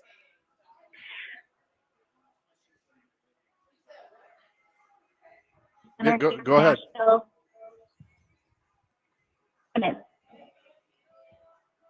Do we have, Meredith, you were kind of breaking up a little bit. I don't know if it's on our end or your end. Oh, no. There you go. Can you hear me now? Yeah, we got you now. Okay, perfect. So sorry about that. We serve children who have experienced abuse with partnership with the Metro Nashville Police Department, the Department of Children's Services, the DA's office, all these different entities to make sure that children get the support and services they need. And these stuffed animals in particular go to children whenever they come to our office for a forensic interview, which is basically the interview that an adult would do at a police station, a victim. The children come to our office, and our interviewers will talk with them. And after their interview, they get to pick out a stuffed animal to take home with them. And this is our way of empowering children who have had their choice taken from them. So these stuffed animals are invaluable to us and to these kiddos. Well, with that being said, you've seen the look on faces of kids that do get these, and and to people to come in, and we've had plenty of people come by today and donate toys and put them in there, and just like you understand the look on a kid's face when they get a toy where they think they're not getting one. And man, you've seen this, right, firsthand, how important it is. We have. Our clients appreciate these and value these so much. We've actually had kiddos who have graduated from our program, then come back for a check-in now that they're in college, and they bring that stuffed animal back with them for their visit. It means so much more than just a toy or a stuffed animal. This is a connection and a choice for them. If somebody cannot get one of the Dunkin' locations around town, what's the best way to donate? If they want to donate money, toys, what's the best way to get in touch with you guys? Sure. They can visit our website. It's NashvilleChildren'sAlliance.org, or reach out to us through any of our social media channels. We are always happy to chat with folks, give them a tour of our office. They could stop by with brand new stuffed animals. Our office, we're in the Metro Family Safety Center next to the police headquarters. But yeah, we encourage anyone to reach out if they're interested in learning more. And let's make people know the work doesn't stop on December 25th, right? I mean, this is 365, 24/7. It is. We are the only nonprofit in Nashville that does this work. Just to give a reference point, in the last year, our team reviewed over 2,000 cases of severe child abuse. And that's just in Nashville alone. Well, we're glad we can partner up with you and help these kids in need, especially this time of year, but really all year long.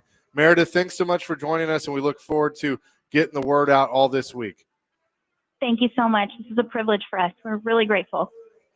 Absolutely. That is Meredith Luckett. She's the Director of Development with the Nashville Children's Alliance. And again, you can go to thegamenashville.com/toy to find out more information on the Dunkin' locations where you can drop off a stuffed toy and where we're going to be all this week. We'll come back with John McClain. A big win for Houston last night, and it looks like a team might not be making the playoffs this year, and I'm not talking about the Titans. We'll talk to John coming up next here on Chasing Big Joe, 102.5 The Game.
Jason Big Joe, 1025 the game here on this Monday. We're live at Duncan in Brentwood for our toy drive with the Nashville Children's Alliance. Let's talk some NFL with John McClain down in Houston. John, how you doing? I'm doing great, guys. Are y'all fired up at the Titans blowing that top pick and dropping into the third spot as it stands now? There's two things. We're excited about that, and we're also really grateful that you decided not to opt out of this interview and pull a Notre Dame. So Right. we really appreciate that. Yeah, they were like little children in a sandbox, picking up their toys and going home because they didn't get their way. Yep, pretty much. But I tell you what, I watched Sunday Night Football last night, and Houston continues to play very well. They beat Kansas City. I think it's looking like the Chiefs are not going to make the playoffs this year. And with the news out of Indianapolis, that's not looking good for them. So is it now Jacksonville and Houston fighting it out for the AFC South? Let's be honest. The Colts were terrible before Daniel Jones got hurt. So I'm not surprised. Their schedule, they've got Seattle, San Francisco, Jacksonville, and Houston. So even if Daniel Jones was 100%, I don't see them all of a sudden bouncing back from the rut they were already in and turn it around. They're going to be one of those teams that started really well and then crumble for whatever reason. People figured out, beginning with Pittsburgh, that if you contain Jonathan Taylor and make Daniel Jones beat you, more often than not, he can't do that.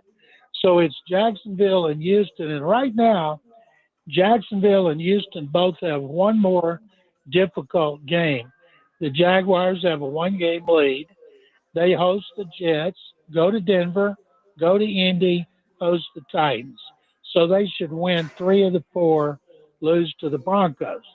Texans 8-5, they host the Cardinals and Raiders. Then they go to the Chargers, host the Colts. So I'm thinking they're going to lose to the Chargers, so the Jaguars would win the division by 1 game. If they tied, they split. So I don't have any idea what the tiebreakers would be. But an interesting fact, the Texans in 24 years have never been a wild card team. 8 times they've gone to the playoffs, 8 times they've won the AFC South title. And one more thing about their defense that is fantastic. Is giving up the fewest yards a game since the 2009 Jets and the fewest points a game since the Patriots 7 or 8 years ago. But in the 2 games against Josh Allen and Patrick Mahomes, they allowed 413 yards. They had no touchdowns, 5 interceptions, and the combined rating of Allen and Mahomes was 44.0. Whoa. That is, those are some interesting stats for sure. But man, the fact that they've never made it as a wild card, I had no idea. That's crazy. You know now. I do. I hear people here talking about chasing the Super Bowl. I said, give me a break. This offense is not nearly good enough to go to the Super Bowl.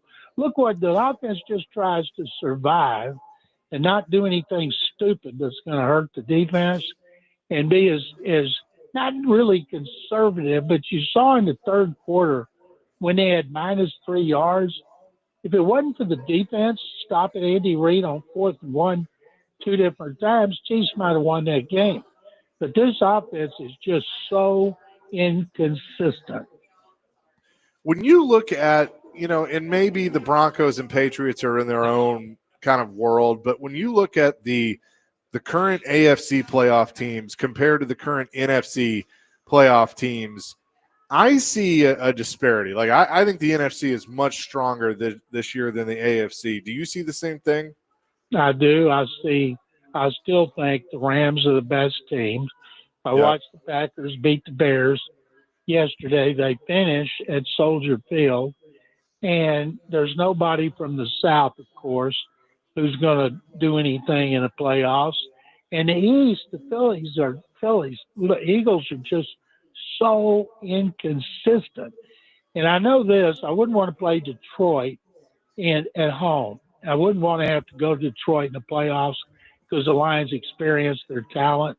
But right now, it's hard to make a case that the Rams and the Seahawks are not the two best teams in the NFC and maybe the two best in the NFL.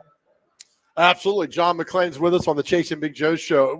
I watched that Houston game last night, John, and I love defense. I love a good smothering defense. And I look at Houston, you talk about it, there are remaining 4 games to go. But what if that offense clicks a little bit, John? It gets a little bit better. I mean, can this team make a Super Bowl run? Because that defense and the way they get after quarterbacks and get after everybody on offense, it's pretty damn good. If that offense comes up a tad, can they get to a Super Bowl? In a season like this where there's not another dominant team, maybe they lost to the Rams at L.A. by 5. They lost at Seattle by 8. And but the offense would have to be a lot better. The running game's not very good at all. And the passing game, and you saw last night, almost every good play Stroud made was on the run because the pass rushers were chasing him like crazy. I thought their offensive line took a major step back last night. They got really lucky with the 2 long plays in the first half to Nico Collins, who's their best receiver. But you said if Stroud plays a little better, their problem is in the red zone. I was asked on my show in Houston this morning what was the most disappointing thing about the Texans, and I said their embarrassing red zone offense. Going into last night's game, this weekend's games, the only team worse in the red zone are the Saints. That's embarrassing. That's utterly pathetic. And they still struggle up front. It's inconsistent. But I think if you're going to be a wild card team and play 3 games on the road, you're not going to win because you might say the offense was good, Joe, for 1 game. Okay, you might win. They've never won a road playoff game. Every time they won the division and they advanced by winning the wild card game here, they lost in a divisional round.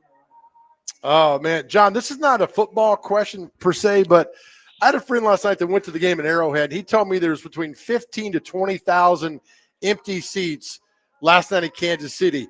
What is it called? Are Chiefs fans just bored now with winning?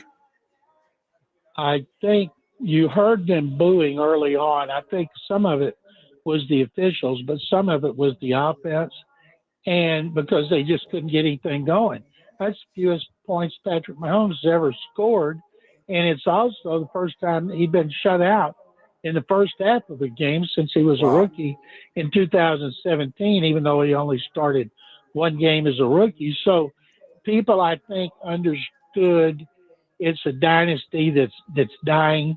Right now, they're way over the cap.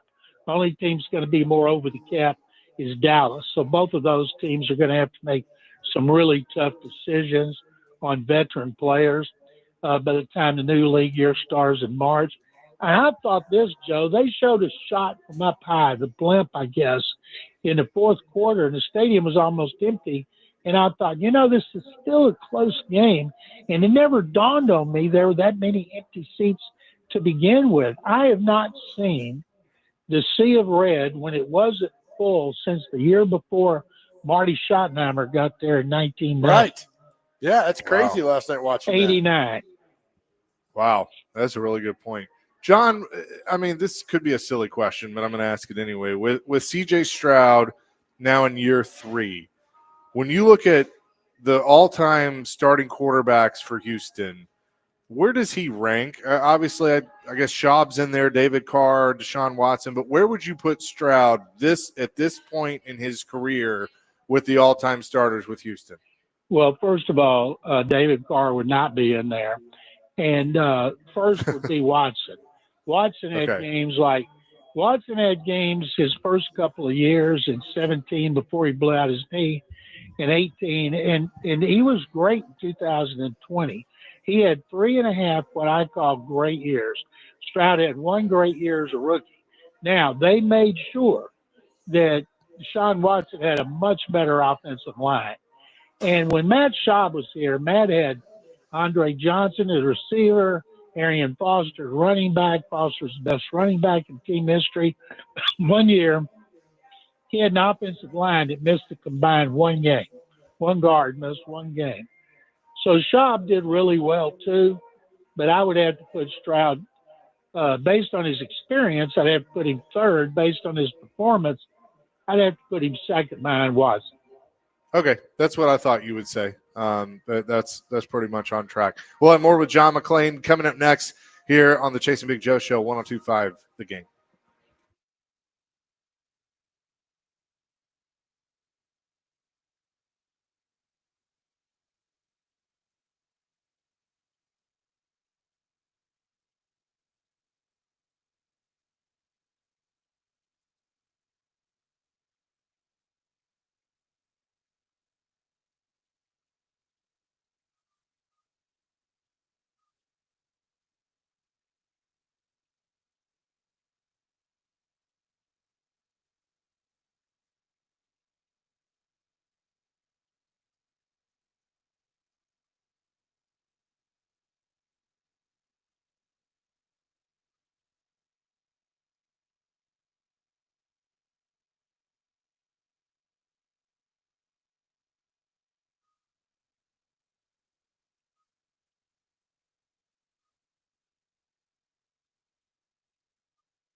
Okay. Got to have a fiddle in the band. We have John McClain with us on the program as always at 2:00 on Mondays. When you watched yesterday, John, the comparison between Shedeur Sanders in Cleveland and Cam Ward with the Titans, what stood out to you? Well, first of all, Sanders has got better receivers, he's got better tight ends, and he's got a better offensive line. And the Titans have a better – I'm not going to say they have a better defense. The Browns have one of the best, but the Titans have a really good run defense. As you guys know, when the quarterback is the leading rusher, you got a problem. So I think Shedeur, he's throwing long passes because he's getting time to throw, and he's thrown like 3 long passes to Jerry Jeudy, and now that tight end, Harold Fannin, who's really an H-back, they're using him wisely like he was used at Bowling Green all over the field. So they got more talent, and they got a 2-time coach of the year. So it doesn't surprise me at all. Shedeur Sanders had a better game, but you know what? Cam Ward won, not Shedeur Sanders. That is very true. And you mentioned earlier about the Titans, possibly blowing the number 1 overall pick. I mean, you know this. Obviously, they need that, and they can use those draft assets. But to go up there and win and not luck into a win like they did in Arizona, what does that do for a team as you try and rebuild moving forward? Well, let's see. Considering coaches won't be around, a lot of the players won't be around next season. It looks, you're auditioning. You're auditioning to be kept by the new regime, or you're auditioning for another job. I know nobody wants to hear what I say about the first pick. You can look at the Bears and the Panthers and see what kind of deal, if you know what you're doing, and you coach them up and you have everything in place. At this time last year, everybody wanted Ryan Poles fired as general manager of the Bears. And then he hires the best coach out there who was available. So there's a lot of things that go into it. If you're the Titans or the Giants and you have the first overall pick, you're going to trade it. You're going to trade it to a team, I believe, who's going to want Mendoza. The more I watch Mendoza, the more impressed I am. And I think he's going to blow everybody away at his pro day and his private workouts and his lunches and his dinners. And so if the Raiders, the Raiders are going to want it. They need a quarterback desperately. So if they could be in position to get him and not have to trade with anybody, but if they're sitting at 3 and they have to worry about somebody jumping them with the Giants, but the Titans really have taken themselves out of getting a sweetheart deal, it looks like. But you always want to win every time you go on the field. And it was, I know, a big deal for the players to win that game, and a lot of the fans too. But you might regret it in April. Yeah, right. Crazy, huh? John, yesterday, watched the Broncos-Raiders. Someone made the comment that the Broncos are the worst 11-2 team they've ever seen. Mm-hmm. I asked for context on that, and they couldn't give me that. I don't care how you're 11-2, but the fact that you are 11-2 is pretty damn good. You're right, Joe. It doesn't matter. Their defense is great. They've won close games in the fourth quarter. Bo Nix has not been consistently good over 4 quarters, but he has been great in the fourth quarter. And I know this, that game at the end, I've never seen anybody howl about losing money than Dave Portnoy from Barstool, who's saying Pete Carroll needs to go to prison and all these things. So he had a lot of money on the outcome that lost on that field goal at the end of the game. But the Raiders are an abomination. It won't surprise me at all if they don't fire Pete Carroll, start all over with the staff, and try to get Mendoza to be their franchise quarterback. At least could give people hope next year. And right now, all they've got is hopelessness.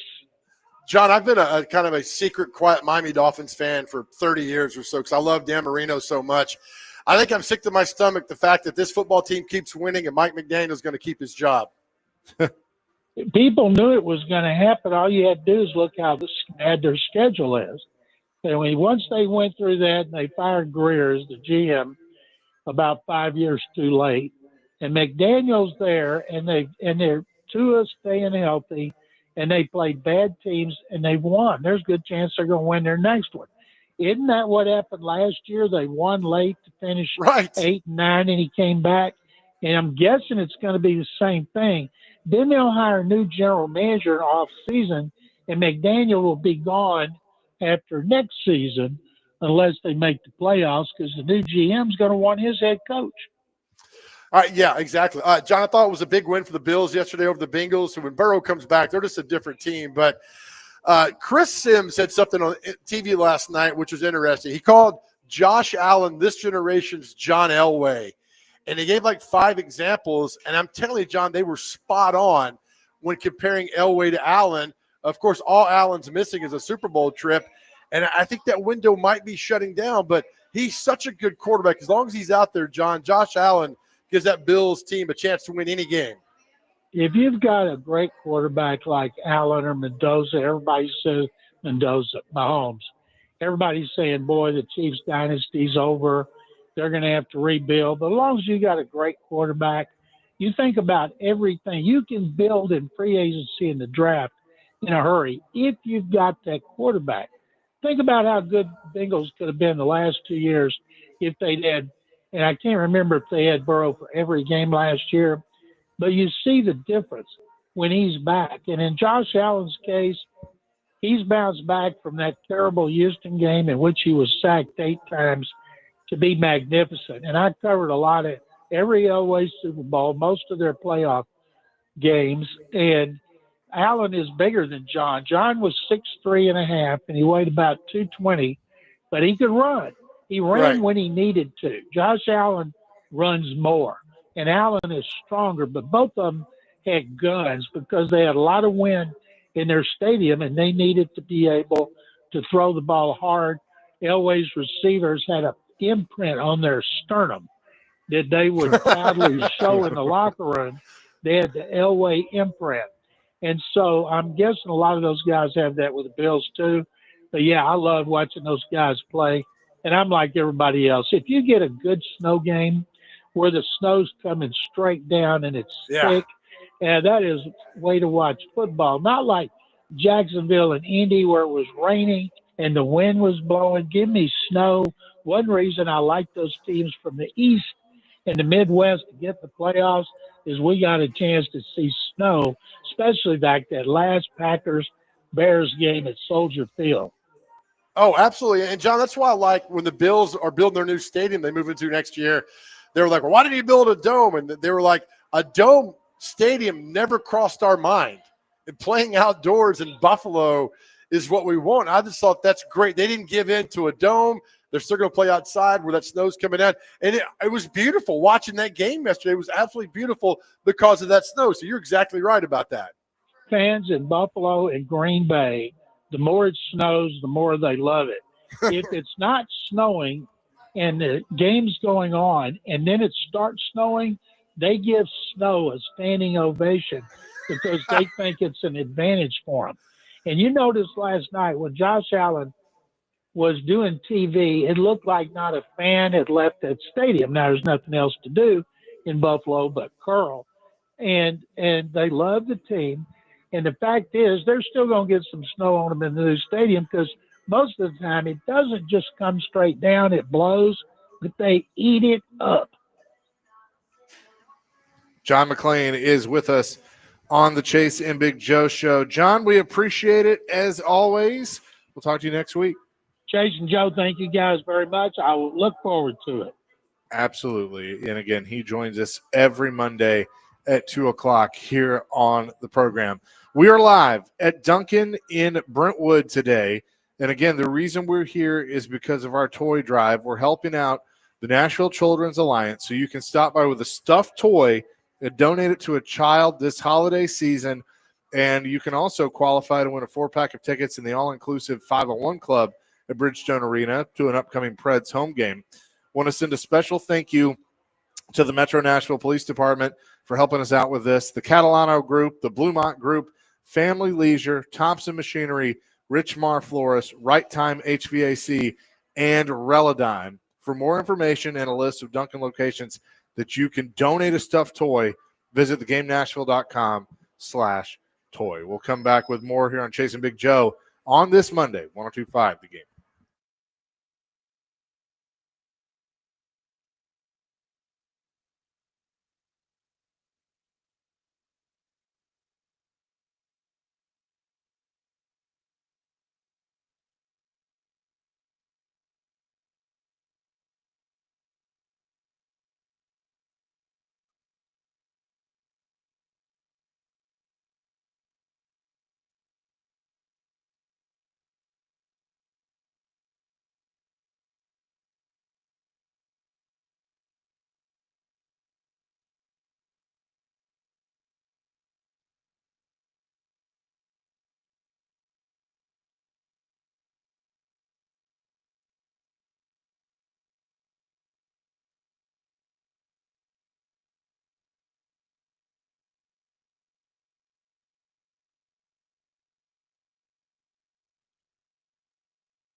It's a Big Joe, 102.5 The Game here on this Monday. We're at Duncan in Brentwood, 4930 Thoroughbred Lane. Tomorrow we're going to be on the east side, Willie D. East side with Willie D. That's where we'll be. We'll be at 926 Gallatin Avenue in Nashville. So looking forward to that. We're at a different Duncan all this week. Just go to thegamenashville.com/toy and you can find out more. Love it, man. It's good stuff though. With I hate when people say good stuff because that means good stuff. You didn't really listen. They don't care what they said. Good information and discussion with John McClain about the National Football League. And Our lovely assistant here was like, who do you think is going to win the Super Bowl? And that's a great question. And I keep looking at the Rams. Yeah. I keep looking at right the Rams now, and Stafford, how well they're playing. And their defense is hawking dudes up and down the field. They're just a complete team. I say the Rams probably makes the most sense. Seattle intrigues me. I would say in the AFC, New England. I mean, I think New England's the best team in the AFC. I think Denver's good, but I thought your question was interesting about them. To me, really, New England and Denver are the only ones that scare me or not scare me. New England scares me. Denver, I respect out of the AFC. But I think in the NFC, Rams, Seahawks, I would have said the Eagles, but they've gone the wrong way. Like the Highlander, there can only be one. The Packers. I think Packers. There can only be one. Packers are good. You got to pick right now. Who do you get right at this moment? You can change tomorrow. Yeah. You can change tomorrow, but right now there only going to be one. Amy Adams Strunk, I hope you're listening. Mike Vrabel. I think they get bounced in the first. I think it's happening too quick. I could see that, but you're saying Rams, so I'm going to pick the Patriots. I value what John McClain says. I think he's massively underestimating the Houston Texans. A defense that's clicking right now. They've won, 5 straight? Mahomes didn't have a chance last night. He can talk about, them going 4th and 1. Well, you still didn't get it because the defense is that defense for Houston is so good. And their schedule, the next 4 are all winnable games. And they play the Colts at the end of the season. So you ride into the playoffs with a defense like that. Like, we all compare every team to the 85 Bears. Everybody's compared to the 85 Bears. That offense of the Bears was okay. You had McMahon, you had Walter Payton, you had Willie Gault. Emory Moorhead. You had some good players there. But that defense just took – this Texans defense is outstanding. Watch how the back 4 play. Watch how the middle linebackers, the Mike and Sam backers play. Watch how the front goes after. It's a complete defensive unit. It reminds me a lot of the 2000 Ravens. Derek Mason knows what we're talking about. Yeah. On his way to Circa right now. He's beating that steering wheel. We're talking about that. Right. We love you, Derek. Look, I'm telling you, it was funny for about half a second, and then I was kind of concerned. When on DVD, on 3D, we did, what's a game that, you haven't watched since you watched it live that just broke your heart and just made you mad. Right. And Derek said that playoff game against the Ravens. And for whatever reason, he found it on YouTube while he was on the air. So he starts watching the game. And we were at Bridgestone Arena, and I literally could see steam coming off his head. And finally, we had moved on to something else, and finally you just hear him hit the table, and he's like, man, I got to talk about this for a second. He went off. He was mad at Al Del Greco. He was mad, he was mad at Eddie George for a little bit. Right. It was just we should have won that game. We would have won the Super Bowl, all those. Yeah, go on. The city He's not wrong. The city was electric today because the Music City Miracle in Nashville, nobody expected that, right? Oh, we got a playoff game here. They played terrible for 59 minutes and 52 seconds, whatever it was, won the game. The next year, you're the number 1 team. It felt good. You're kicking butt left and right. The Ravens are coming here, all this others. We got this team. And to watch the Ravens just beat them. And look, that Ravens team, that defense was very good. And Ray Lewis stole the ball from Eddie and all. No, he stole Eddie's soul. He did steal his soul. And all that went down at that. You're like, oh man, and that 2000 Titans team was so good in every aspect, better than the 99 team. You know what's so funny for Derek is he's on both sides of that equation, because I would argue the 2000 Titans team is the best team they have ever put on the field since they have been here. Maybe in that franchise's history, but definitely since they've been in Nashville, that's the best team they've ever put on the field. 2008 might be the second. And they were pretty good. Yeah, I'm going to go 19 over 8. Okay, that's fair. Just because I thought 19 was more complete overall. 2008, I know they started 10-0. They didn't have the passing game. They had the defense. I just think the 19 team was really – nobody saw that coming, and they just took off. Quarterback change midseason. Yeah. But I think they're all good in there together. But 08 and 19 both had a quarterback change. Because didn't Vince start the first game? Was that the Jags game where they couldn't find him afterwards? Yeah. Right. And then Kerry was the – but Derek was on the Ravens. In 08, yeah. In 08, scored a touchdown in that game. But it was just oh, man. You talk about a team that – and that's why in 19 when they went up to Baltimore and won that game, even though completely different coaching staff, completely different players, it was kind of like exercising some demons of Titans teams past. You're right. And what was it that was it Jim White that saw on the bus? They had already had Kansas City, because if Baltimore wins, the Chiefs went to Baltimore, and they had placards already made up for Kansas City Chiefs. I think Jim had a picture of that or something. Nobody expected him to get there, which was great. That's why the 19 season was fun. The 99 season was fun and cute. Your first year here, you win the game, you shouldn't have won. But 2000, man, that team just punished. They punished people. They lost the opening game in 2000 at Buffalo. Remember, Mike Rohn blew his knee out. Then they rallied, man. They just took off. That Monday night game where they beat the Jags. They beat the Redskins up in D.C. Yep. Beat the snot out of them. Then they come here, they're number one seed, feeling good. And the Ravens did it. And that's why the win in 03 up in Baltimore playoff game was so sweet, because it was revenge, it was payback, and you knocked off the Ravens that time. The Ravens were supposed to be really, really good. And that didn't happen. Titans beat them. A lot of history so far, man, for the franchise. You go back 25 years, like, what can we expect the next 25? And there we had it. And the sad part is, and one of our PAs here asked, like, what do you think is going to happen when they get to the new stadium? I have no faith right now. Just as long as this ownership's in place. Right. I mean, and look, I could be wrong, and statistics would tell you that I probably will be wrong, that if you let Borgonzi do what we think he can do, and they rebuild this roster and, get the quarterback, whether it's Cam Ward or somebody else, then yeah, they could get back to that point. But it feels so far away from 99, 2000, 2008, absolutely. 2019. Like, it just feels so far away that I don't see them getting to that again. And they need to do the jersey reveal like they did in 99. Where the guys come out, put the jersey on. Yeah.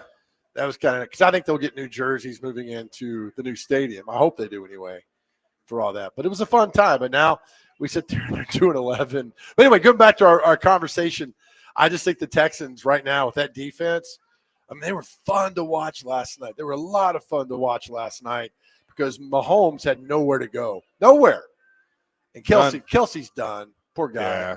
No, he needs to hang it up at the end. And look, what I will be curious of, because everybody wants to compare the Chiefs because they've won their 3 to the Patriots of the 2000s and the 2010s. The Patriots, and I thought about this. So if the Chiefs missed the playoffs, Brady never missed the playoffs except for the year he got hurt, and it was Matt Castle. Right, the 08 season. Yeah. Like, they never – I think I'm right on that. They never missed the playoffs. I think you're correct. So Mahomes would have that against him. Now, can they retool the roster? Because, again, like I was talking to some people about this last night, they've been avoiding this for the last couple of years because, quite frankly, the roster head to toe hasn't been that great. For New England? No, for Kansas City. Oh, yeah. You're right. Like, they haven't had the go-to stud receiver, but they had Kelsey. And Mahomes covered up a lot of things. Mahomes is one of those guys that, he could make Dr. Crane look, like a pretty good receiver. Dr. Crane. Hey, I can catch one out of the backfield. I'm sure you could. Fist. I'm sure if Patrick Mahomes said, "Hey, I want you to run 20 yards downfield and cut left," you could do that and catch the ball. Touchdown every time. He would throw you open. And you could be going up against Kevin Byard and he'd throw you open. But they don't have those receivers. I think the O-line's been a little beat up. So they haven't really addressed some issues that they've probably needed to address for a long time, and now it's finally caught up to them. I totally agree. And it happens to every team. It happens to every team at some point. That's going to go on. You're going to lose your top guys, and then you got to reevaluate and then rebuild. Patriots never did it because Brady had that system of like drafted well, and if you want a second contract, you can go away. Yeah. Yeah, you just take, and then he found Edelman and Amendola and Wes Welker and guys like that. I mean, you think about his great receivers that Brady had. They had Randy Moss, and they didn't win a Super Bowl. Randy Moss. I know, right? It which didn't is happen. crazy. Yeah, right. So like the best NFL team of all time, in some people's minds, didn't win the Super Bowl. Which should negate, a lot of people would say that should negate them from being considered the best of all time. Right. But like that team in whatever year that was, 2007. That team was probably the best ever to be put together. You can say probably all day long. It was. But you didn't win it. Right. So you got to win. You got to be undefeated to win the Super Bowl. Now, were the 72 Dolphins the greatest team ever? No. But they were undefeated. Right? So they earned the title of doing that. I think you got to win a championship to be considered in a team. Correct. The greatest ever. Now statistically, numbers like that, okay. But you're right. Yeah. They didn't win. That's why the argument was on. I guess Vrabel was on that team too. He was. The argument to me, people always bring up because I love Marino. Wow, he didn't win a Super Bowl. I understand that, but as a quarterback, a position player, he was I think the greatest of all time. Now, for teams to be, you got to win a championship. I know it's 50-50. I get that, but they didn't win it. That for the Dolphins, that team in 72 is considered the greatest ever. Look, the 85 Bears. Who the 85 Bears lost to? Dolphins. Monday Night Football. Yep. Because Fisher told us a story about going down the Orange Bowl and how chaotic it was and all that. But it was close too, wasn't it? 38-24. Marino was on fire that game. Yeah. On fire that game. So it happens. Did the Dolphins lose to the Patriots in the AFC Championship game? Look at you, buddy. You know who the center of that Patriots team was? Trevor Maddich. Trevor Maddich. And then who was the quarterback? Neck roll. He wore a neck roll? Hasselbeck and I talked about it last week. I don't Number know. 14. Steve Grogan. There you go. Wore the neck roll, and then the Bears met him in the playoffs on Super Bowl. Sorry. They didn't have a chance. Richard Dent, that defense, all those guys. And then I'll never forget, JoJo walked down memory lane. 2 days later after that, Challenger exploded. Oh, wow. I'll never forget. Wow. Getting old, Chase. Yeah, well, I'm right there. Don't worry. I'm realizing that with each passing day. Coming up next, what day is it? And celebrity birthdays. It's Chasing Big Joe on this Monday, 102.5 The Game.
Chasing Big Joe, 1025 the game here on this Monday. If the group text and on-air conversations or off-air conversations ever got out about this show, we'd be done. I think I would just like take care. I'd be like Fort Hancock, Texas, please. Like, give me a bus ticket. Somebody comes out to be like, "Is this you?" Like, all right, y'all be good. We'll see you. I'm going to San Juantaneo. I'll see you on the beach. You and Dr. Crane. I'll be scrubbing. You guys come walking up. I was like, Me, Dr. Crane, Ricky, we just come walking up. Like, what's up? Oh my gosh. With that, let's get to what day is it and celebrity birthdays. All right. First on the list, we have Take It in the Ear Day is what it says. Yeah, take What? it. It says Take It in the Ear Day. That's exactly what it says. Ear? Ear. Make sure I heard that right. Yeah. Okay. Yeah, that's it. Pretend to be What? a time traveler day is today. Look, I don't make these. Whoever owns this, I think you do. We I may need to be promise you- time travelers right now to I'll time travel out of screenshot this. this and send it to the both of you. National Christmas Tree Day is today. National Lard Day. Green Monday. National Brownie Day and National Crossword Solvers Day. So, Nice. yeah, what a day. Hey, quick question. The picture for lard, is it a picture of me? I'm just curious. No, it is definitely It's probably me. it's a square. I don't know. It looks like just a bunch Just of saying. lard. Yeah, it's one of us. All right. I don't know. Somebody tweeted at us about a receding hairline earlier. I So could get it. Yeah. As long as you're just taking it in the ear, doesn't matter. All right. I'm screenshotting and sending to you all. No, This we're is- good. we're good, We're good, man. buddy. Okay. That's all I got. All right. Time for celebrity birthdays. Get these within two. Chase, you go first. How old is former ESPN talk show host, great show, Roy Firestone? Roy Firestone. 73. 77. 72. Not to be confused with Roy Wally. Dr. Crane, Heisman Trophy winner George Rogers. 67. 82. 67, dead on. Wow. Nice job. Chase McCabe, Jeff George, former number one overall draft choice. He was the Oilers quarterback, wasn't he? He was not. Was he not? No, sir. Lions? No, he played with the Falcons, the Colts, and the Raiders. How do I know that? Fantasy football. I'm about to say, you know these things. I'm going to say Jeff George is 62. 67. 58. Dr. Crane, Mike Mussina, pitcher for the Orioles. 63. 58. 57, tied at 2. I think he pitched for the Yankees, too, for a spill. I believe he did. All right, Chase, you proclaim to be NASCAR's man. How old is Kevin Harvick? Oh, the Harvinator. 50. 52. Folks, he is the voice of NASCAR for a reason. Kevin Harvick is 50 years old today. Good Lord. Happy birthday, Happy. You're up 4-2. Dr. Crane, Ryan Newman. 48. I think that might be it. 49. 48 exactly. Yeah, I was thinking so. Chaser, how old is, and this is where I get an argument with people, how old is Brent Snedeker? Brent Snedeker, not Brent. Brent Snedeker, not Sneds, as y'all like to refer to him as. Brent Snedeker. Today's his birthday. 44. 46. 45. That's a push. Oh. We were just talking about him earlier. Dr. Crane, you get to go. Phillip Rivers. How old is Phillip Rivers? He's got to be like 44.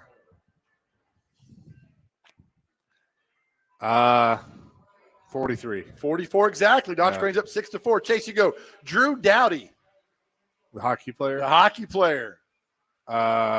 Drew Doughty, I'm going to say, is 38.